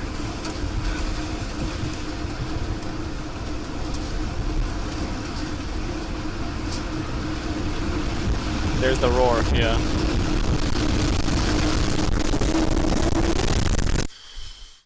The video was posted to his YouTube channel called Will the that Beast roar. 8888-3333, where he had found genuine success in the early days of YouTube, becoming a pioneer on what was then a brand new space, long before YouTubers were ever actually a thing. But throughout his entire channel, this upload was by far the most chilling, not just due to the brush with death he experienced that day, but because of the events that would unfold just 2 years following its release. No. The date was May 2nd, 2011, but for students of Joplin High School, they simply referred to it as Graduation Day, the day in which Will and his classmates would walk the stage into the next chapter of their lives. Is it gonna be It was an event another that Will tornado? and his family watched excitedly from the crowd, before the moment was interrupted by the ringing of a tornado siren. Oh. Next. Welcome to the Midwest. I grew up in Tornado Alley. Tornado drills were common things, and taken seriously. Growing up, I had my room in the basement and also the safest room in the house. Several times I would wake up to the whole family crowding into my room to use it as a shelter. With the rain now starting to fall, Will's sister Sarah, along with their mother and grandmother, chose to hop in the car and head home in order to get a head start on preparation for the night's graduation party, leaving Will and his father around 20 minutes behind, with Will driving the two home in his beloved Hummer, which he had mentioned often across his channel. And with that, the family was split up into 2 cars, one that at this point was almost home, and another that was just beginning their route. We've had tornado warnings which here, is when things began which to is get extremely more rare. worrisome. But the problem is, despite it being extremely rare, it's still completely possible due to how, like, you know, the weather is and everything. But also because, while this is like such an amazing area, the problem is it's just enough of a valley for a tornado to touch down inside the valley and be stuck in the valley, just destroying anything. I don't remember the last time one's actually happened, but like the valley's big enough where it's like it's not gonna be like, oh, tornado stuck in the valley, it's gonna wipe out the whole valley. No, but like it's just small enough that if a tornado happens, it's gonna do a lot of damage. Because those things can get bad. They can travel a long time. Suddenly, the rain fell even harder, and the winds began blowing horizontally, to the point that trees were starting to bend over and eventually break due to the strain. Recognizing the worsening conditions, Mark would call Sarah, who had just arrived at home, to ask her to open the garage for them so they can pull right in and avoid having to get out in this worsening weather. A request that couldn't be completed, as right after their phone call, the power would suddenly shut off, rendering the door impossible to open. With the garage, well, I mean, they're still gonna have to get out, but you could manually. It would have to depend on what they have set up. Back with the update to let the two know that they would likely have to park outside and make a run for it through the front door.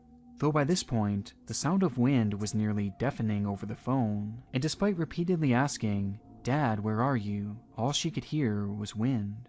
Until the sound was broken by her father yelling, "Will, pull over. There's the tornado. Pull over." Oh, no. From the KSN Storm Center, this is a severe weather alert. Next! A lot of early warning comes from chasers following the storms and relaying the path to local news to try and get people evacuated or into a suitable personal shelter. Good evening. We've got some information on this storm. Let's go ahead and go to the Freeman First Alert Doppler radar.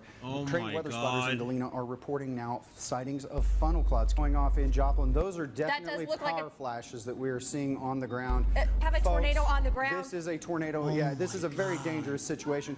We cannot stress this enough. If you are in Joplin, please take cover. No, it is certainly going off. Caitlin, I'm just looking out the door right now. Please do not go outside.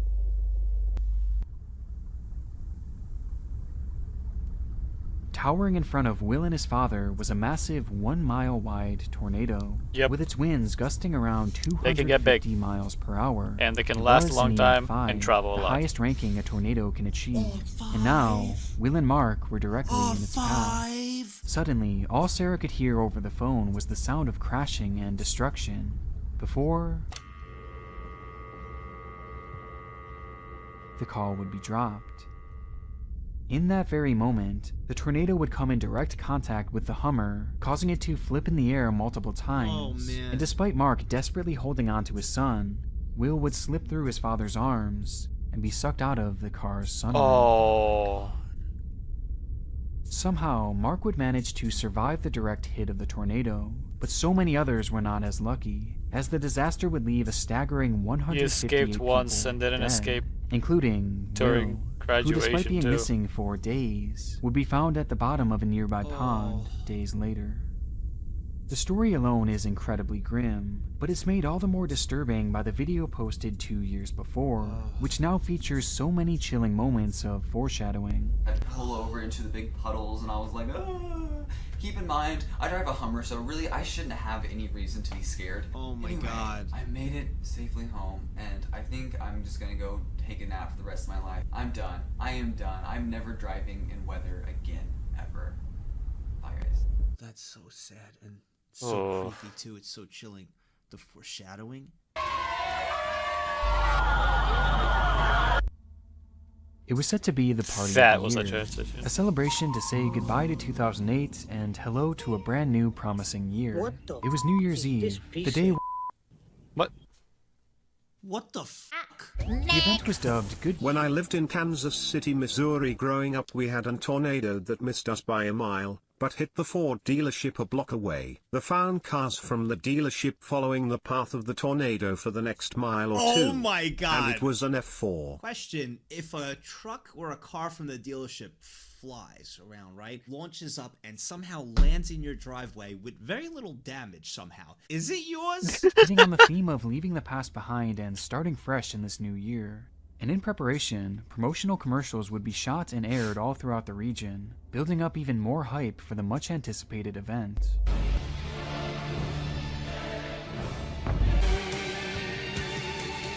It's gonna be a fire, isn't it? Goodbye, Simply Dad. It promised to be their best show yet, with live music from numerous well-known artists and, of course, lots and lots of alcohol. And sure enough, as New Year's Eve rolled around, this hype would translate into a large crowd swarming the doors to be part of this It's special gonna be a occasion. fire. And as the clock ticked closer and closer to midnight, with it being estimated And they're that as gonna be many as trapped 1,000 inside people and- were in attendance. At this point, very few videos exist from this night, though in the time since, 3 key clips have come forward that piece together the events which transpired once the crowd had gathered. At 11:44 p.m., with the big day only minutes away, this video was taken up close to the stage, showing not only the high energy of the night, but also the massive people crammed into this venue. I think it's a fire. I saw the pyrotechnics. Oh It truly no! was the place to be, the kind of party It's that gonna be a so many collapse. would have loved to be part of.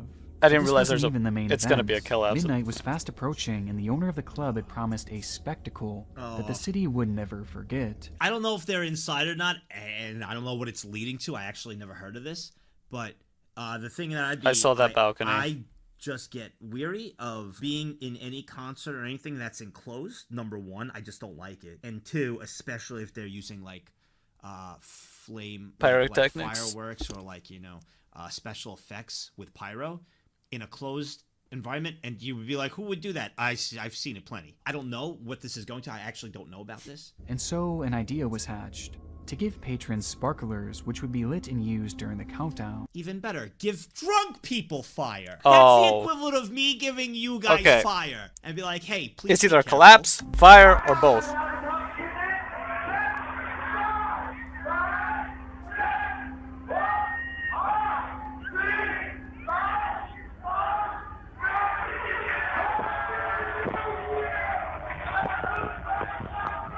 Are people throwing it? Oh my Oh god. no, nope. That's a lot on the ground. Drunk The camera shuts off after first showing a happy couple celebrating together, and then panning to the stage where the performers were hyping up the crowd even more and launching pyrotechnics of their own into the air, adding to the explosive atmosphere within the club. And finally, we have our third and final video, this one having taken place just a few minutes following the cell phone footage. Only this time, the cameraman was outside of the venue.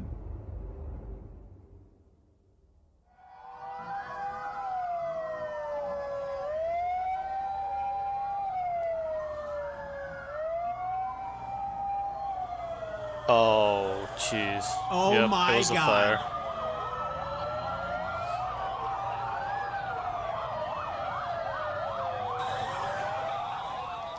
You guys joke about look what Nags gave me, holding the torch with beer, but that's exactly what they did. Perhaps it was the fireworks launched indoors as part of the performance, or maybe it was the countless sparklers handed out to a sea of drunken people, or potentially it was a combination of both. But regardless, somehow a blaze had erupted, quickly spreading to the club's ceiling, where the crowd would actually cheer it on. The worst part about something like that is when you're at like a music festival, like if it was enclosed and the fire going out, of course they're being drunk, they would cheer it on. But they will stop cheering when they realize that it's getting so bad and they have to get back, and everybody panics and tramples over everyone and pushes, and that's where a lot of the casualties are going to come, from the trampling and the pushing, especially when you're drunk then, and then the fight for survival goes and people are punching, kicking. Dude. Mistakenly believing that it was part of the event, as at that same exact time, a band just so happened to be performing by the name of Burn.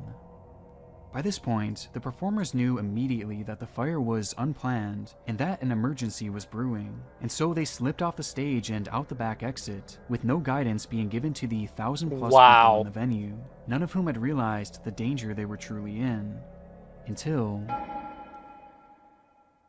the power would shut down, with the inside falling pitch black and silent, save for the crackling of the spreading fire, illuminating the area to avoid, but not the area to run to. And suddenly, panic-driven chaos ensued. There were multiple exits, but just too many people, too much darkness, too much smoke. And in the matter of just a few minutes, the fire had consumed every inch of safety within that building. The tales told from within that event are horrid, with some of the most disturbing being not about the crush of humans surging towards the exit, or the unstoppable blaze moving at lightning speed, but instead about a chandelier. What?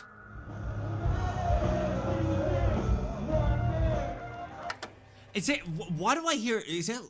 I hear Linkin Park for a cover band. Yeah, I thought I heard. Yeah, I know they're covering, but I hear Linkin Park. In the video preceding the disaster, we see briefly through the low-quality imagery measuring in at a whopping 10 meters in diameter and weighing over a ton. And while the fire began to spread to the ceiling, it came in contact with the base of this massive artifact, causing it to heat up and eventually snap from its supports, landing on top of the crowd below and taking the lives of multiple people.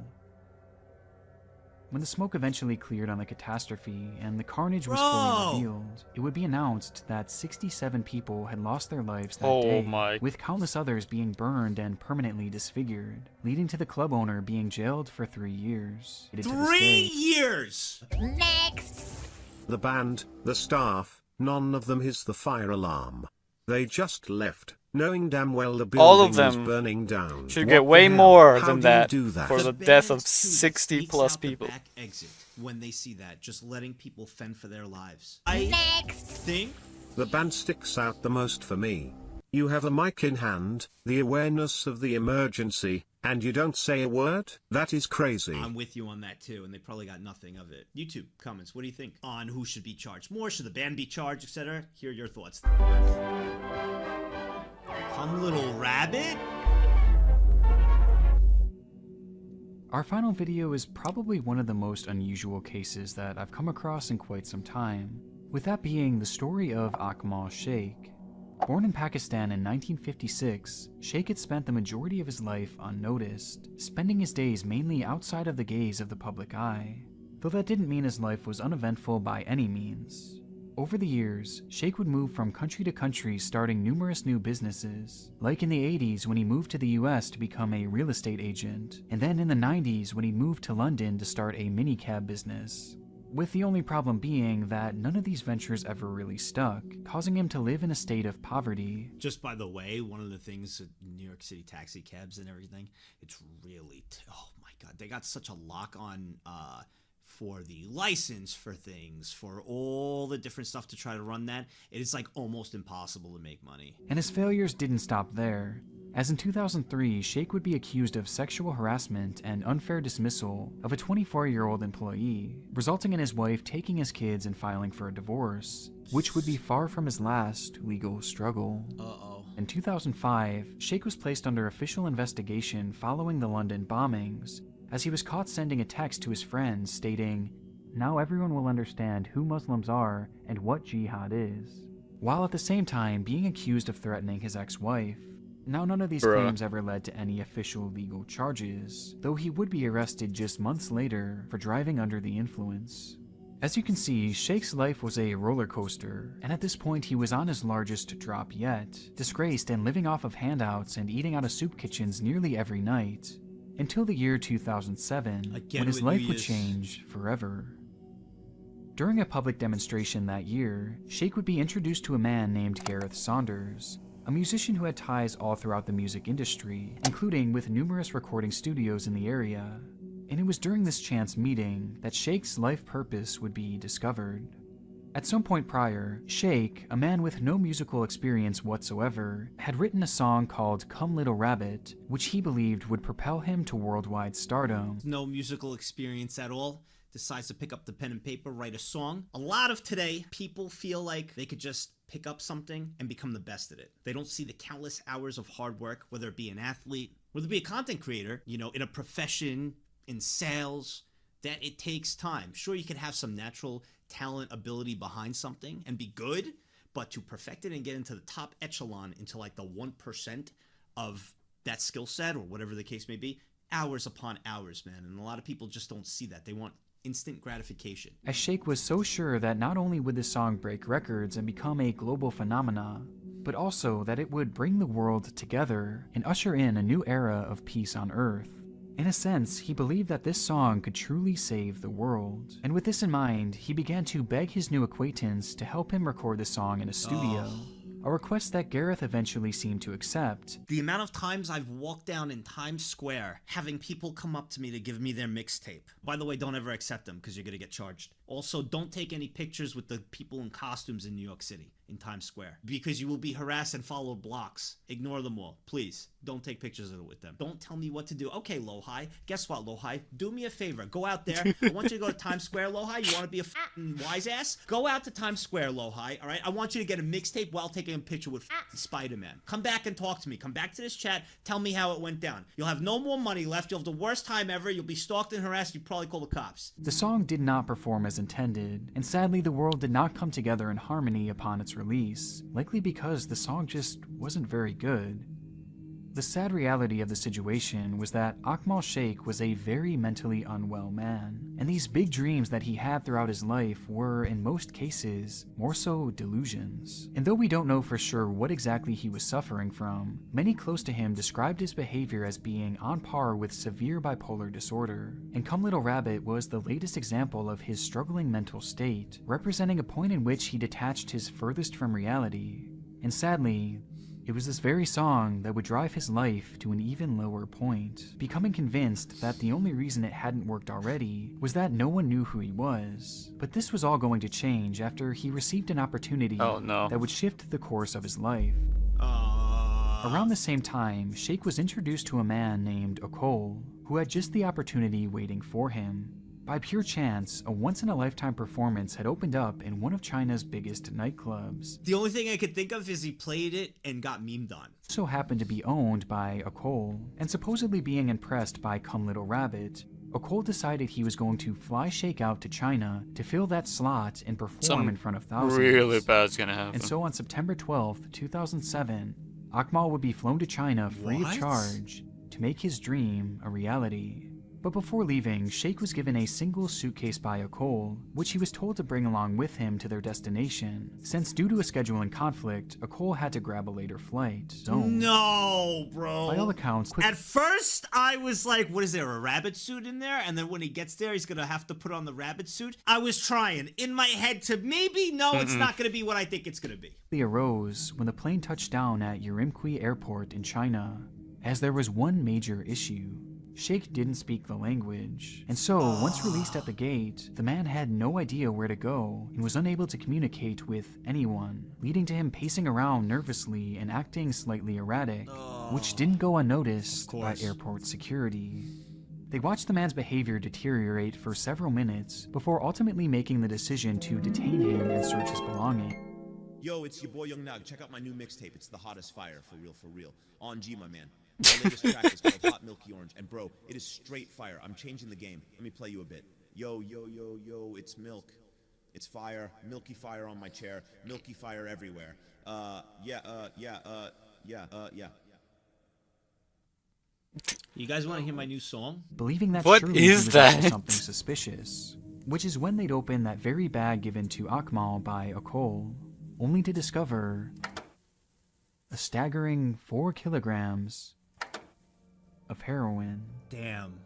The discovery sent Sheikh into a panic, as he was completely unaware that he was transporting illegal contents because the bag didn't even belong to him, stating adamantly that it belonged to his friend Okol, who was flying in on the next flight and would be there soon to help clear things up. And so surprisingly, security seemed to believe him, as they all sat waiting for Okol to step off the next plane and set the entire situation straight. Though he never did. In reality, Sheikh had been tricked into becoming a drug mule, taken advantage of with his mental illness used against him, to make him commit a crime he had nothing to do with. There was never any club and there was never any performance. It was all just a ruse. And despite the authorities' willingness to wait for the man at first, their patience soon wore thin, and Sheikh was arrested for drug smuggling, with his punishment being death. A British man convicted of drug smuggling in China has now been told of his fate. Akmal Sheikh will be executed by firing squad within 24 hours unless the Chinese authorities have mercy on him. His family says he has a history of mental illness and may have been duped into smuggling drugs by traffickers. Oh my god, and by firing squad. I know the thing with firing squad, or how they did it by firing squad for some things, is everybody lines up, someone has a bullet, the rest are blanks, and they all shoot at the same time, but only one real bullet is in there. I don't know if I could ever deal with that, knowing it could have been me. With the backlash leading to the case being heard for a second time in 2009, and despite numerous requests by Sheikh's lawyer to have the man undergo a mental evaluation, as he had been quite clearly taken advantage of, they were rejected, and the initial ruling was upheld, with a date being set for his execution on the 29th of December.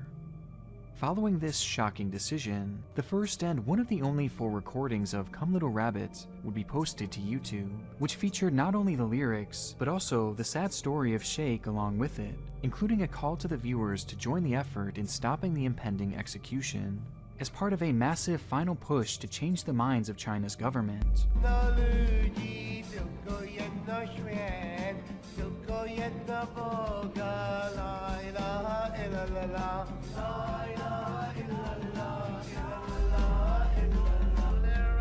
Come to me, come little rabbit, let it be. Come little rabbit, let us pray. La ilaha illallah. Like we joked around about hearing the song. Now the song, I just feel like oh my god. This poor guy with mental health. Just like not, oh god. But it was no use. And on the morning of December 29th, Akmal Sheikh would receive a lethal injection, with China supposedly walking back their plans to execute him via firing squad. Though either way, the man was dead, and his body would never be returned. Today, the video of Akmal's song and the pleas to save his life remain as a forgotten relic here on YouTube, encapsulating the story of a man whose desire to bring the world together in song was cruelly taken advantage of.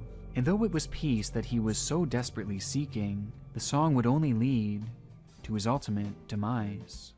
Come little rabbit, come to me. Come little rabbit, let it be. Come little rabbit, come and pray. La ilaha illallah. Nick Crowley, another banger. Great editing, great video. Bye YouTube. Let's see these comments.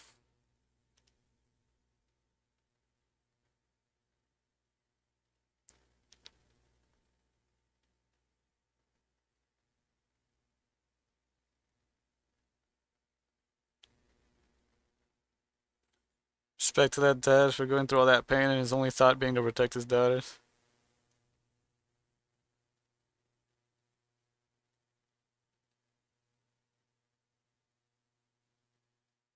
Level 5, which has been called by many the finger of God due to its massive and destructive power.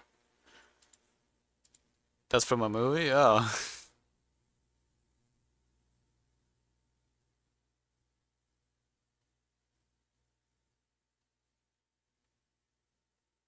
Moment club relegations for events was changed due to the nature of that incident, who cost the life of dozens of people and one of the players from the band who was there. Even worse, as the fire exit was blocked from the other side.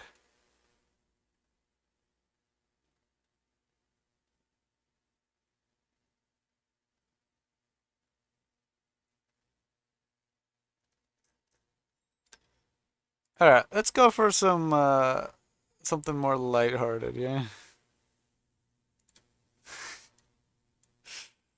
That got dark. Well, obviously it's literally darkest videos, but yeah.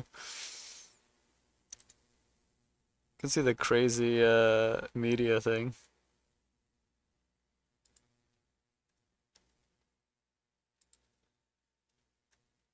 I'm strategy to make this isn't a mistake. I'm still a piece of garbage. Hello, I'm a piece of garbage.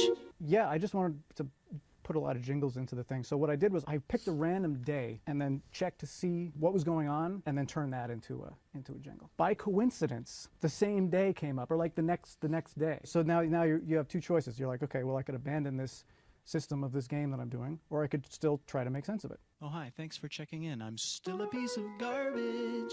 Oh, there's The first still one, a piece of garbage. yeah, the first one took off and did quite well, but then the next day, the second one just. So that's the origin of it. Huh. Why are you pointing to me?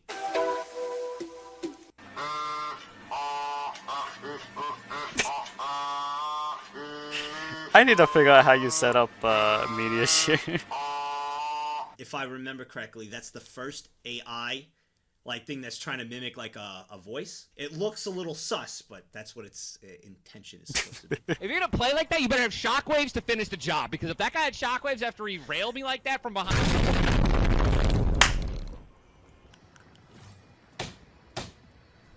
After he shot on my back. After he came from behind. Dude. That's The awesome. fact he just keeps going backward. Bro. Yours.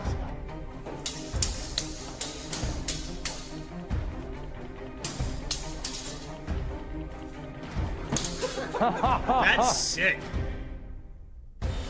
Oh. Oh. I always wondered. What is it? It's fencing, right? I believe it's fencing with the long 110. with the long skinny one. Oh, it's I old was worried Mr. that Beast. So then if it could pierce through, obviously. Well, I guess young Mr. Beast, but yeah. 110. We hit 69. I'm gonna just mark all the timestamps on this, if that makes sense. Anyways, 70, 71, 72, 73, 74, 75, 76, 77, 78, 79, 80, 81, 82, 83, 84, 85, 86, 87, 88, 89, 90, 91, 92, 93, 94. It's crazy that's how he started. One day, I'm telling you right now, one day, I will start up a stream. And if you're here for it, it means you got these shiny Pokemon. Korean corn cheese. Guys, relax! Strain your canned corn, discarding the liquids. Over medium heat, add your butter and melt it. Then add your corn, mix with your butter, Japanese mayo, sugar, black pepper, imitation crab meat, which is optional. Mix well, breaking apart the crab. Cook until What liquids is have imitation evaporated. crab meat? Pretty good. Add shredded mozzarella hell cheese. yeah. Mix until the cheese is melted. Add more Okay. cheese on top. Cover to melt. Alright, that Remove off heat. Enjoy. That Visit looks profile really for good. recipe link. Like and follow for more. looks really good. I would absolutely eat that. Spangly Dank McDingledorf. Spangly Dank McDingledorf. What? Spangly Dank McDingledorf. Was that the right video? Girlfriend's under 5 foot and this is how she has to drive. It is not my fault I'm built like this, bro. Look. I want y'all to see how close. Alright, now you're OD though. There's no way. That's crazy. You're almost there. Bro, that's not even safe. Do you want to make it there? I can't see. This is Okay, fine, go. That's way too cool. Oh my god. I'm too tall, so I don't have that problem. You're so fucking cool, Voltaire. You're so cool, bro. So Would about that a month be ago, my wife that would asked me be to get rid of my you BMW. driving, Cat? Wait, what? Ago, my wife asked me to get rid of my BMW. 07 wife.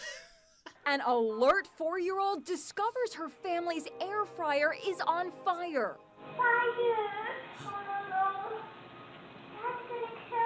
Oh my god. Adorable. Her first instinct is dad's gonna kill her. When I took my dad's car and I got into an accident, my first thought, my dad's gonna kill me, wasn't my safety. I was like, I'm the dead man walking anyway, so. On cue, the soundtrack to the movie Frozen starts to play, and little Amelia springs into action. What? Daniel scrambles to find the fire extinguisher. No luck. Now the Oh, family while the dogs have Frozen also music joined is the playing. action. Panicked, Dad picks up the flaming air fryer with his Oh bare hands. god, that's I was trying not to hit the dogs, and there was plastic dripping. He burnt his feet. I burnt my feet. Daniel tossed the air fryer into their pool in Jacksonville, Florida. What a gig it, Chad. Fire extinguishers. In your house, you should have one on each floor in each area. At least one on each floor. They're not super expensive. You could get a small one, $20. They should be almost everywhere that you could easily grab. It's like one of the necessities you should have. If you had it right there, boom, done. All of that would have been out like that. But see what happens. Honestly, my case would be so if you're watching this video and you one on each floor at least, but then an extra one specifically get one on Amazon for $20. in the furthest area from the other one. What the hell was that? I don't get it. It's Bugs Bunny. You know shit! I didn't get it. Crooked. So I know you're laughing really hard when you use that stupid like of the emoji when it's like what is that sound? What's so funny about that? There's Facebook friends. What is You this? saw a guy do that in a toothpaste ad once. Incredible edible? Okay, wait. Who sent this? I gotta go forward and back. So why there's a delay sometimes? Because I fast forward and then I go back and it Mods. I don't know what it's gonna do. I don't know if it's. Mods. Crush your skull. Thank you. I think I'm gonna get that as a thing. So every time I scream for the mods. Oh, this. Please play it. Play that. It's such a good clip. Dang it. Almost out of food. How much money is left? 40 Robux. Should last us 10 days. Good. I still can't believe Earth turned out like this. Yeah, I miss the days when we were still iPad kids. They couldn't separate us, me and my iPad, or I cry. That was equivalent to torture. Amen, brother. So how long have you guys been off the pads? I'm 5 years clean today. But I still get the iPad withdrawals. Here, do the exercises. I try to remember happy thoughts from your childhood. Coco Melon. Skibbity toilet. Thanks. Let's see if there's any news on the radio. Wait a minute. I love this song. Hey, at least we're in the peak era of music. Hey, get it. And can you kids and your stupid dancing and music. Dad, don't be a gyat-hole. Back in my day, dancing didn't look so stupid. There was grace to it. See? Okay, Zoomer. Hey, we fought for you Gen Alpha's freedom while you let the Gen Betas become slaves. Don't blame us. You knew the naming convention was a self-fulfilling prophecy. ChatGPT found us! Run! He found us! Run! Alright, that was Okay, that's let's just Did you bro? Schmeedy. 37, 38, 39, 40, 41, 42, 43, 44, 45, 46, Harvard 47, shirt. 48, 49, 50, 51, 52, 53, 54, 55, 56, 57. I remember watching his old worst intro series. 61, 62, 63, 64. Was it worst intros or cringe intro? It was something like that. 67, 68, 69.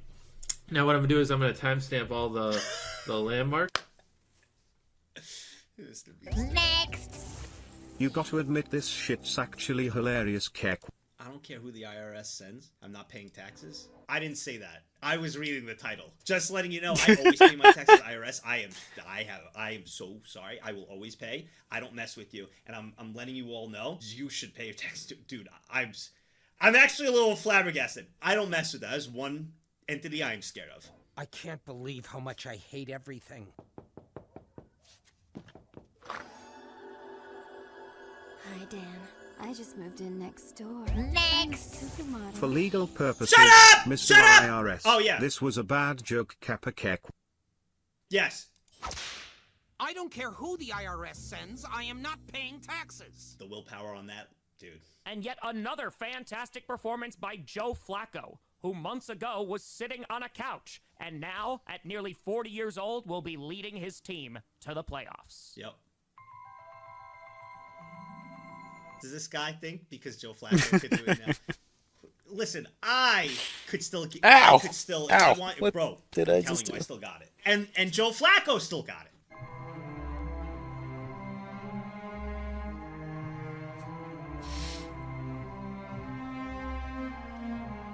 You got this, bro.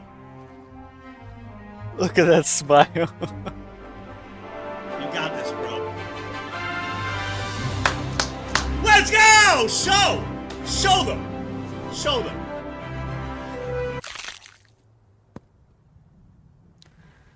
Back to the couch. Next. Oof. Joe is 38, 4 years younger than you. I'm not even close to 40! Yeah, he's like 20 something. I think he's like 20. What? I think he's 25. Is that Red Dead? What the f— Carolina, I want to talk to you about some of your city names. Be my guest. I ain't got nothing to hide. Yeah, you made that very clear. Erect? Really? Get your mind out the gutter. That word can mean It makes sense. Fan. a whole mess of things. Oh, I know, but not when it's coupled with a name like Big Butt Trail. You cannot lie. You liked that one, didn't you? A little. I knew. But that's not the point. Well, duh, that's Big Butt Trail.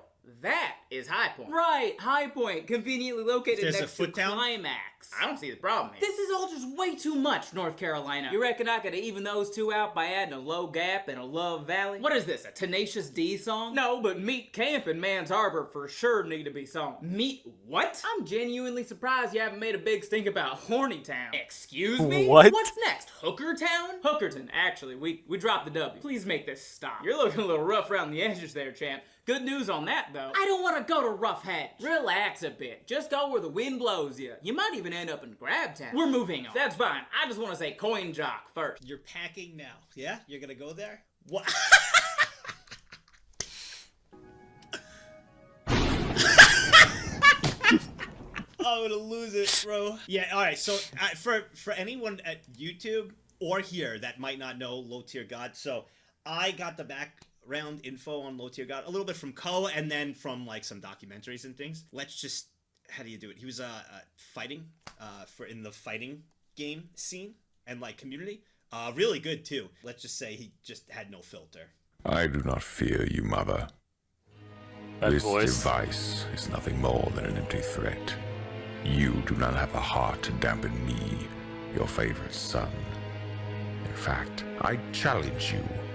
I beg of you to prove your worth. I don't believe. So with my little cat not allowed on the table and stuff, so one time I sprayed her once, right? Yeah, I got you not to be on the table. That point on, like, she'd try to sneak on the table, and if I was, around, obviously she would jump off and be all cute and be like, I wasn't doing anything. And then one time I came in and like she just froze, and I looked at her and she was on the table, and I was like off, and she was still frozen. So I grabbed it was empty, by the way. I grabbed it, and I remember spinning it, and she bolted. All I did was grab it and did like a twirl. Gone. And like from that point on, never went on a table. It took 2 instances. One spray, one of me grabbing it, never on the table again. 1.5 million. $1.5 million dollars. Jesus, what? Come here. Harvey does not approve. You know what I'm saying? Because the thing is, right, we're really over here thinking that we saw the same exact watch at Chuck E. Cheese. I'm almost certain. And the only difference is the Chuck E. Cheese watch lights up when you press the buttons. You know what I mean? And the thing is, right, the thing that's getting me is that unless the watch turns you into a Mighty Morphing Power Ranger, even then, it still might not be worth it. And the only thing I can think about is you spend all the money on the watch, I promise you, they'll still check the phone for the time. I always have. I usually always wear a watch. I think my most expensive watch that I own is around like $550. I like to wear it when I go out, or like to a fancy thing. Like it's a nice accessory to wear and all that, but let's be honest, most people won't even check it. I've had the watch for like years. And the Apple Watch is more expensive than mine. You know what a yacht is? A yacht? I don't think that's anything you should be knowing. Wait, what is going on? This image has actually no colors. Okay.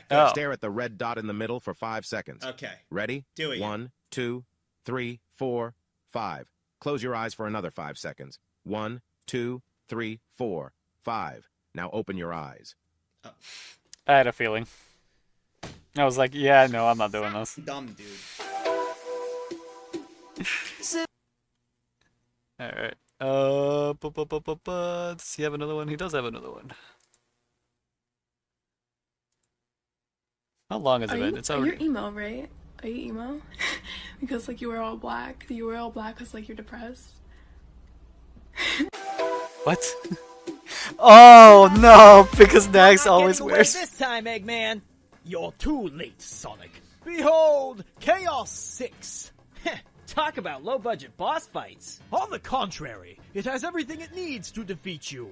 A guillotine tail, a ferocious maw, and, most importantly, tentacles. Tentacles? Yes, Sonic. A pair of dripping, quivering tentacles. Whoa, ho, ho, ho! I can't wait to see what terrible things it does to you with its girthy, throbbing tentacles. Ugh, keep your fetish away from me. Will you at least let it bore you? Bro, guys. What? Guys.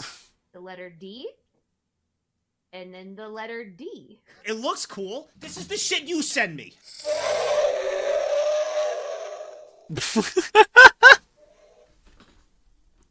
Hello, Mario. Here's my brother Luigi now to tell you a whole heap of a spaghetti pile of information. Hello, Mario. That was stupid. What is this? Yo, Schmeedy, I'm getting sick of your shit. I'm gonna tell you right now, Schmeedy, I don't know what is going on. I swear. If I see this hamster on this media share one more time, if he pops up randomly to stare at all of us, you're gone. That should be our last encounter. Honey. You may got the honey, but I got the sugar. You may got those, but I got the creamy peanut butter. Awesome croissant. Next. Was a good ride, chat. Bro, I was just complimenting you guys on the media share. Literally right before we started this, that everybody at YouTube's been loving it, everything's been great. Thanks. Mitsubishi materials.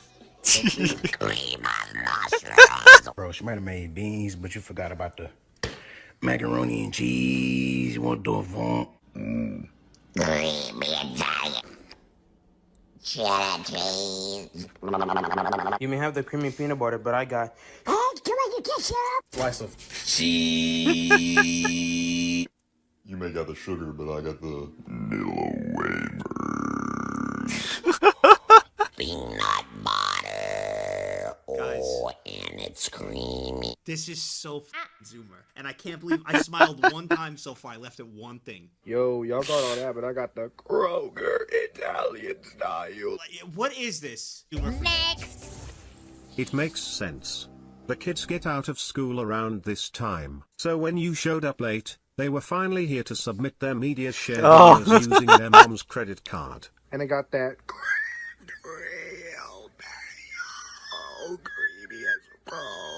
I can't believe I'm gonna say this. I actually want to listen to Bebo Tax instead.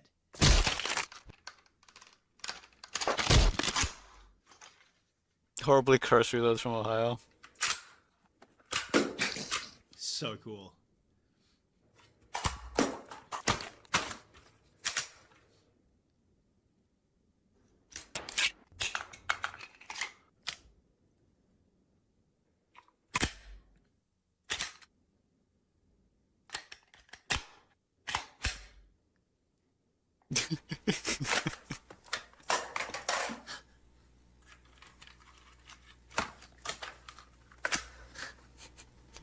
It's so well cursed.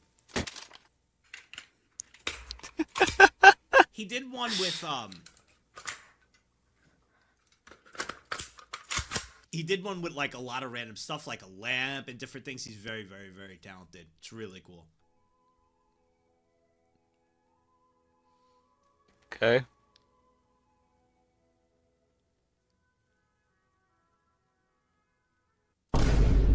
Oh my god, bro. Oh, hell.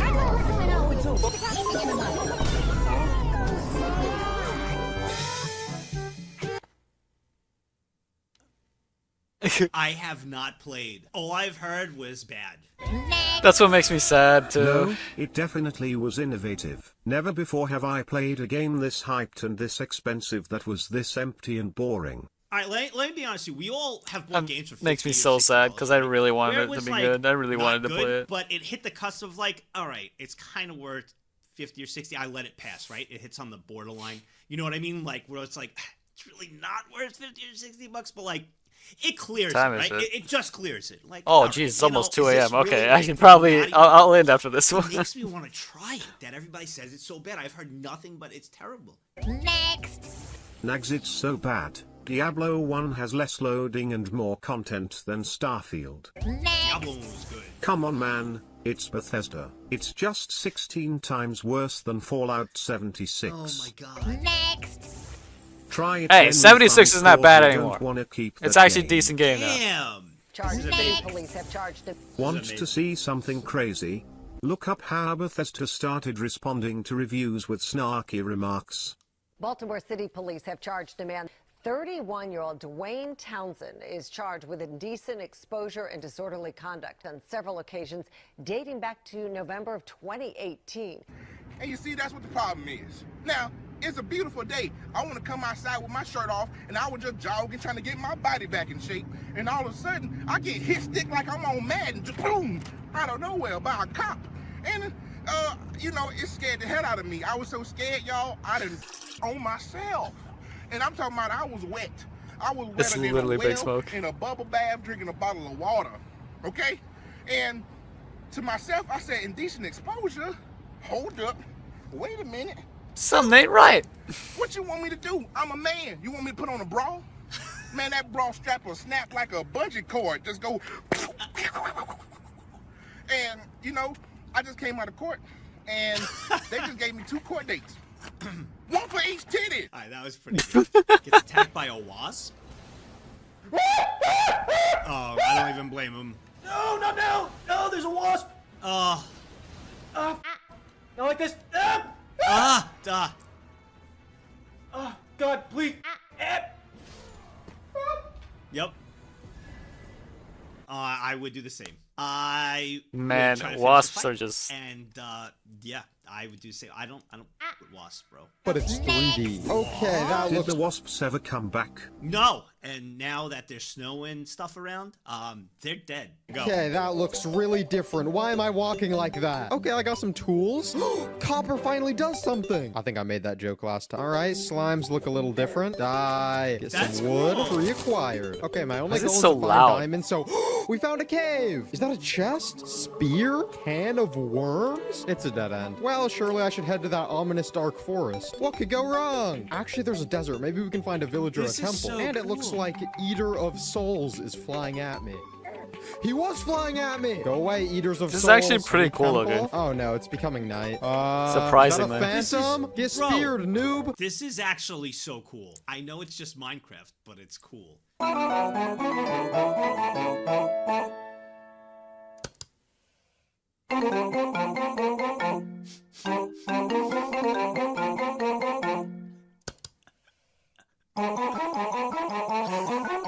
This is good. Let's go, This Surprisingly, this one isn't making me laugh. is good. The heck is a Sony Ericsson?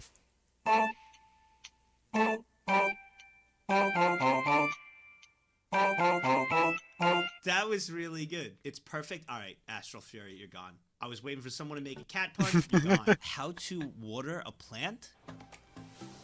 Oh, Rube Goldberg machine. Oh, one of these? Oh, this is so cool. I've tried before to make something like this, and I tried to do it in my room a long time ago as a kid. I didn't get very far. I've always wanted to do one where I would have like a train set all the way around that it does something, makes the train go, and then like maybe tip a glass of water into a bucket or something. I've always wanted to do that. Will I ever get there? That is on my bucket list. Oh, Rube Goldberg machine's on his bucket list. One day.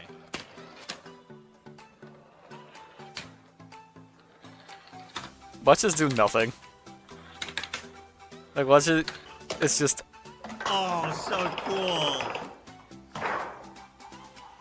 The train! That was my idea! Dinosaurs Well, not that, versus like, actual, what? Like, the Lionel train. Say Civil War?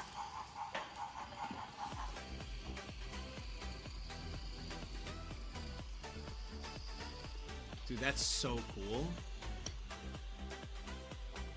Now, does the train keep going forward? Yep. Oh. Yup. Wait, hold up. Huh? So, life support has now been removed. Huh? What?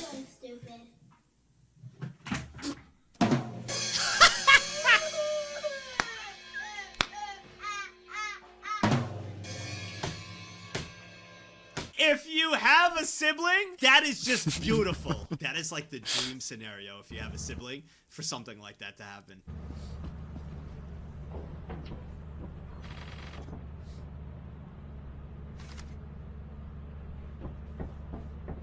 Is he gonna play that? Oh. I really don't like that outline.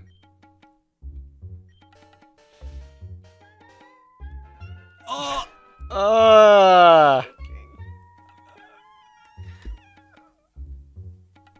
Why? Alright.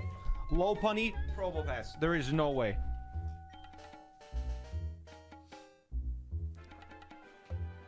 There's no way. Stop saying no. Why no? This is not. Wait, it's not that bad. Are you kidding? What is wrong with This is Wood? That was his mod, dude. Where are you, Schmeedy? There you are. There's your Keck W. Gone. If this hamster staring at the camera for 10 hours has over 100,000 views, I'm gonna lose my shit. You've gotta be kidding me, bro. 745,000. And anytime there is that moment, it feels like we're out of sync with them. It has a really big effect on our morale. That is so true. The amount of times devs from the Overwatch team came out to me, Flats, I love all your shit. Like, oh, you know, I appreciate you. And they're like, no, you don't understand, dude. I swear to God, I link at least one of your videos a week into like their like dev chats and go, what the fuck are we doing? Why are we not doing this? You know, things to improve the game or, you know, whatever. They give so much of a shit and like so much is like gets in the way. So this guy's clearly paid, yeah? The average gamer doesn't think about something like that. They're like, dev fix game low. I've never yelled devs. I've never. They want to make a lot of this shit happen, but it's just like, how? If you've worked in corporate, you understand this thing. It's like you have an idea, but someone who's has more rank than you is like, no, I don't like that idea. But like my shit gets used as like a, well, this person who is like really well liked and well respected and a good player and has been around the community for a long time also agrees that this is a good idea. So like maybe we think about it a little bit more. I don't know. To pull up the devs montage. What they said there is very true though with corporate roadblocks. It's very, very, very true.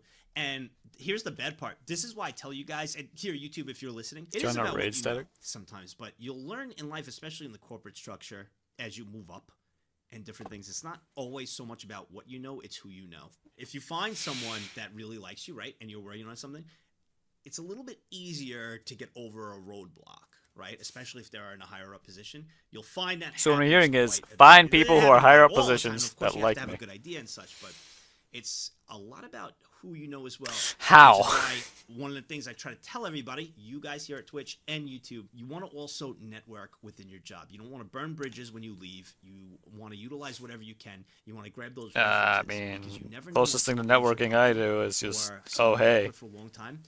You want to play a game? Sure. All right. We play a game. Hey, you want to play a game another time? Oh, jeez. And Skylar the Furry. Go back to VR chat and do your VR chat job. Let's go, baby. Just do what I didn't get hired at the same company your fiance is a director at Mayo. Okay. Mods. Crush the skull. Thank you. I think we actually got everything. Should be good. That is.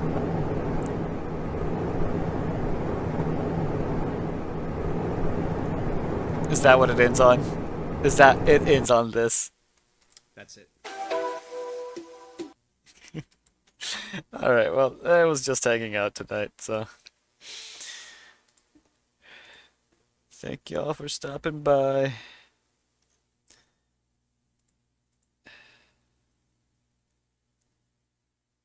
And, yeah. I need to get food. And then, oh, I gotta use the bathroom, I gotta get food, I gotta just, do all the stuff I gotta do on, like, dailies and stuff in games, because I completely forgot, and I got up late again. Fantastic. Okay, well, anyway, just a short stream.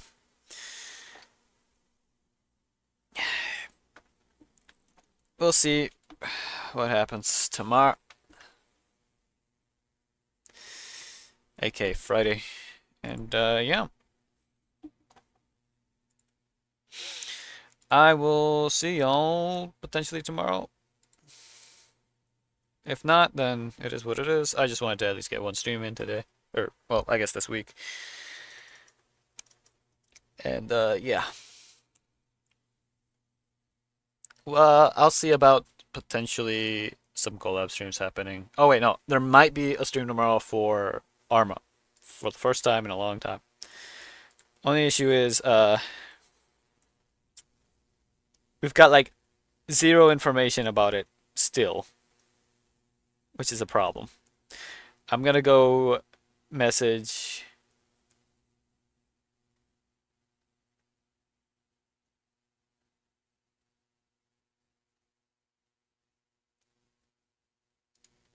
I'm gonna message Nymphy about it. Because it's on her server and people from her server that are, like, hosting or whatever. So, we'll see. But yeah. Anyway, I'm gonna go chill now. Well, obviously do all that other stuff first, but then I'm gonna chill. So, good night. And I'll see y'all when I see y'all. Probably tomorrow. Hopefully earlier than normal. So, alright. Good night. Peace.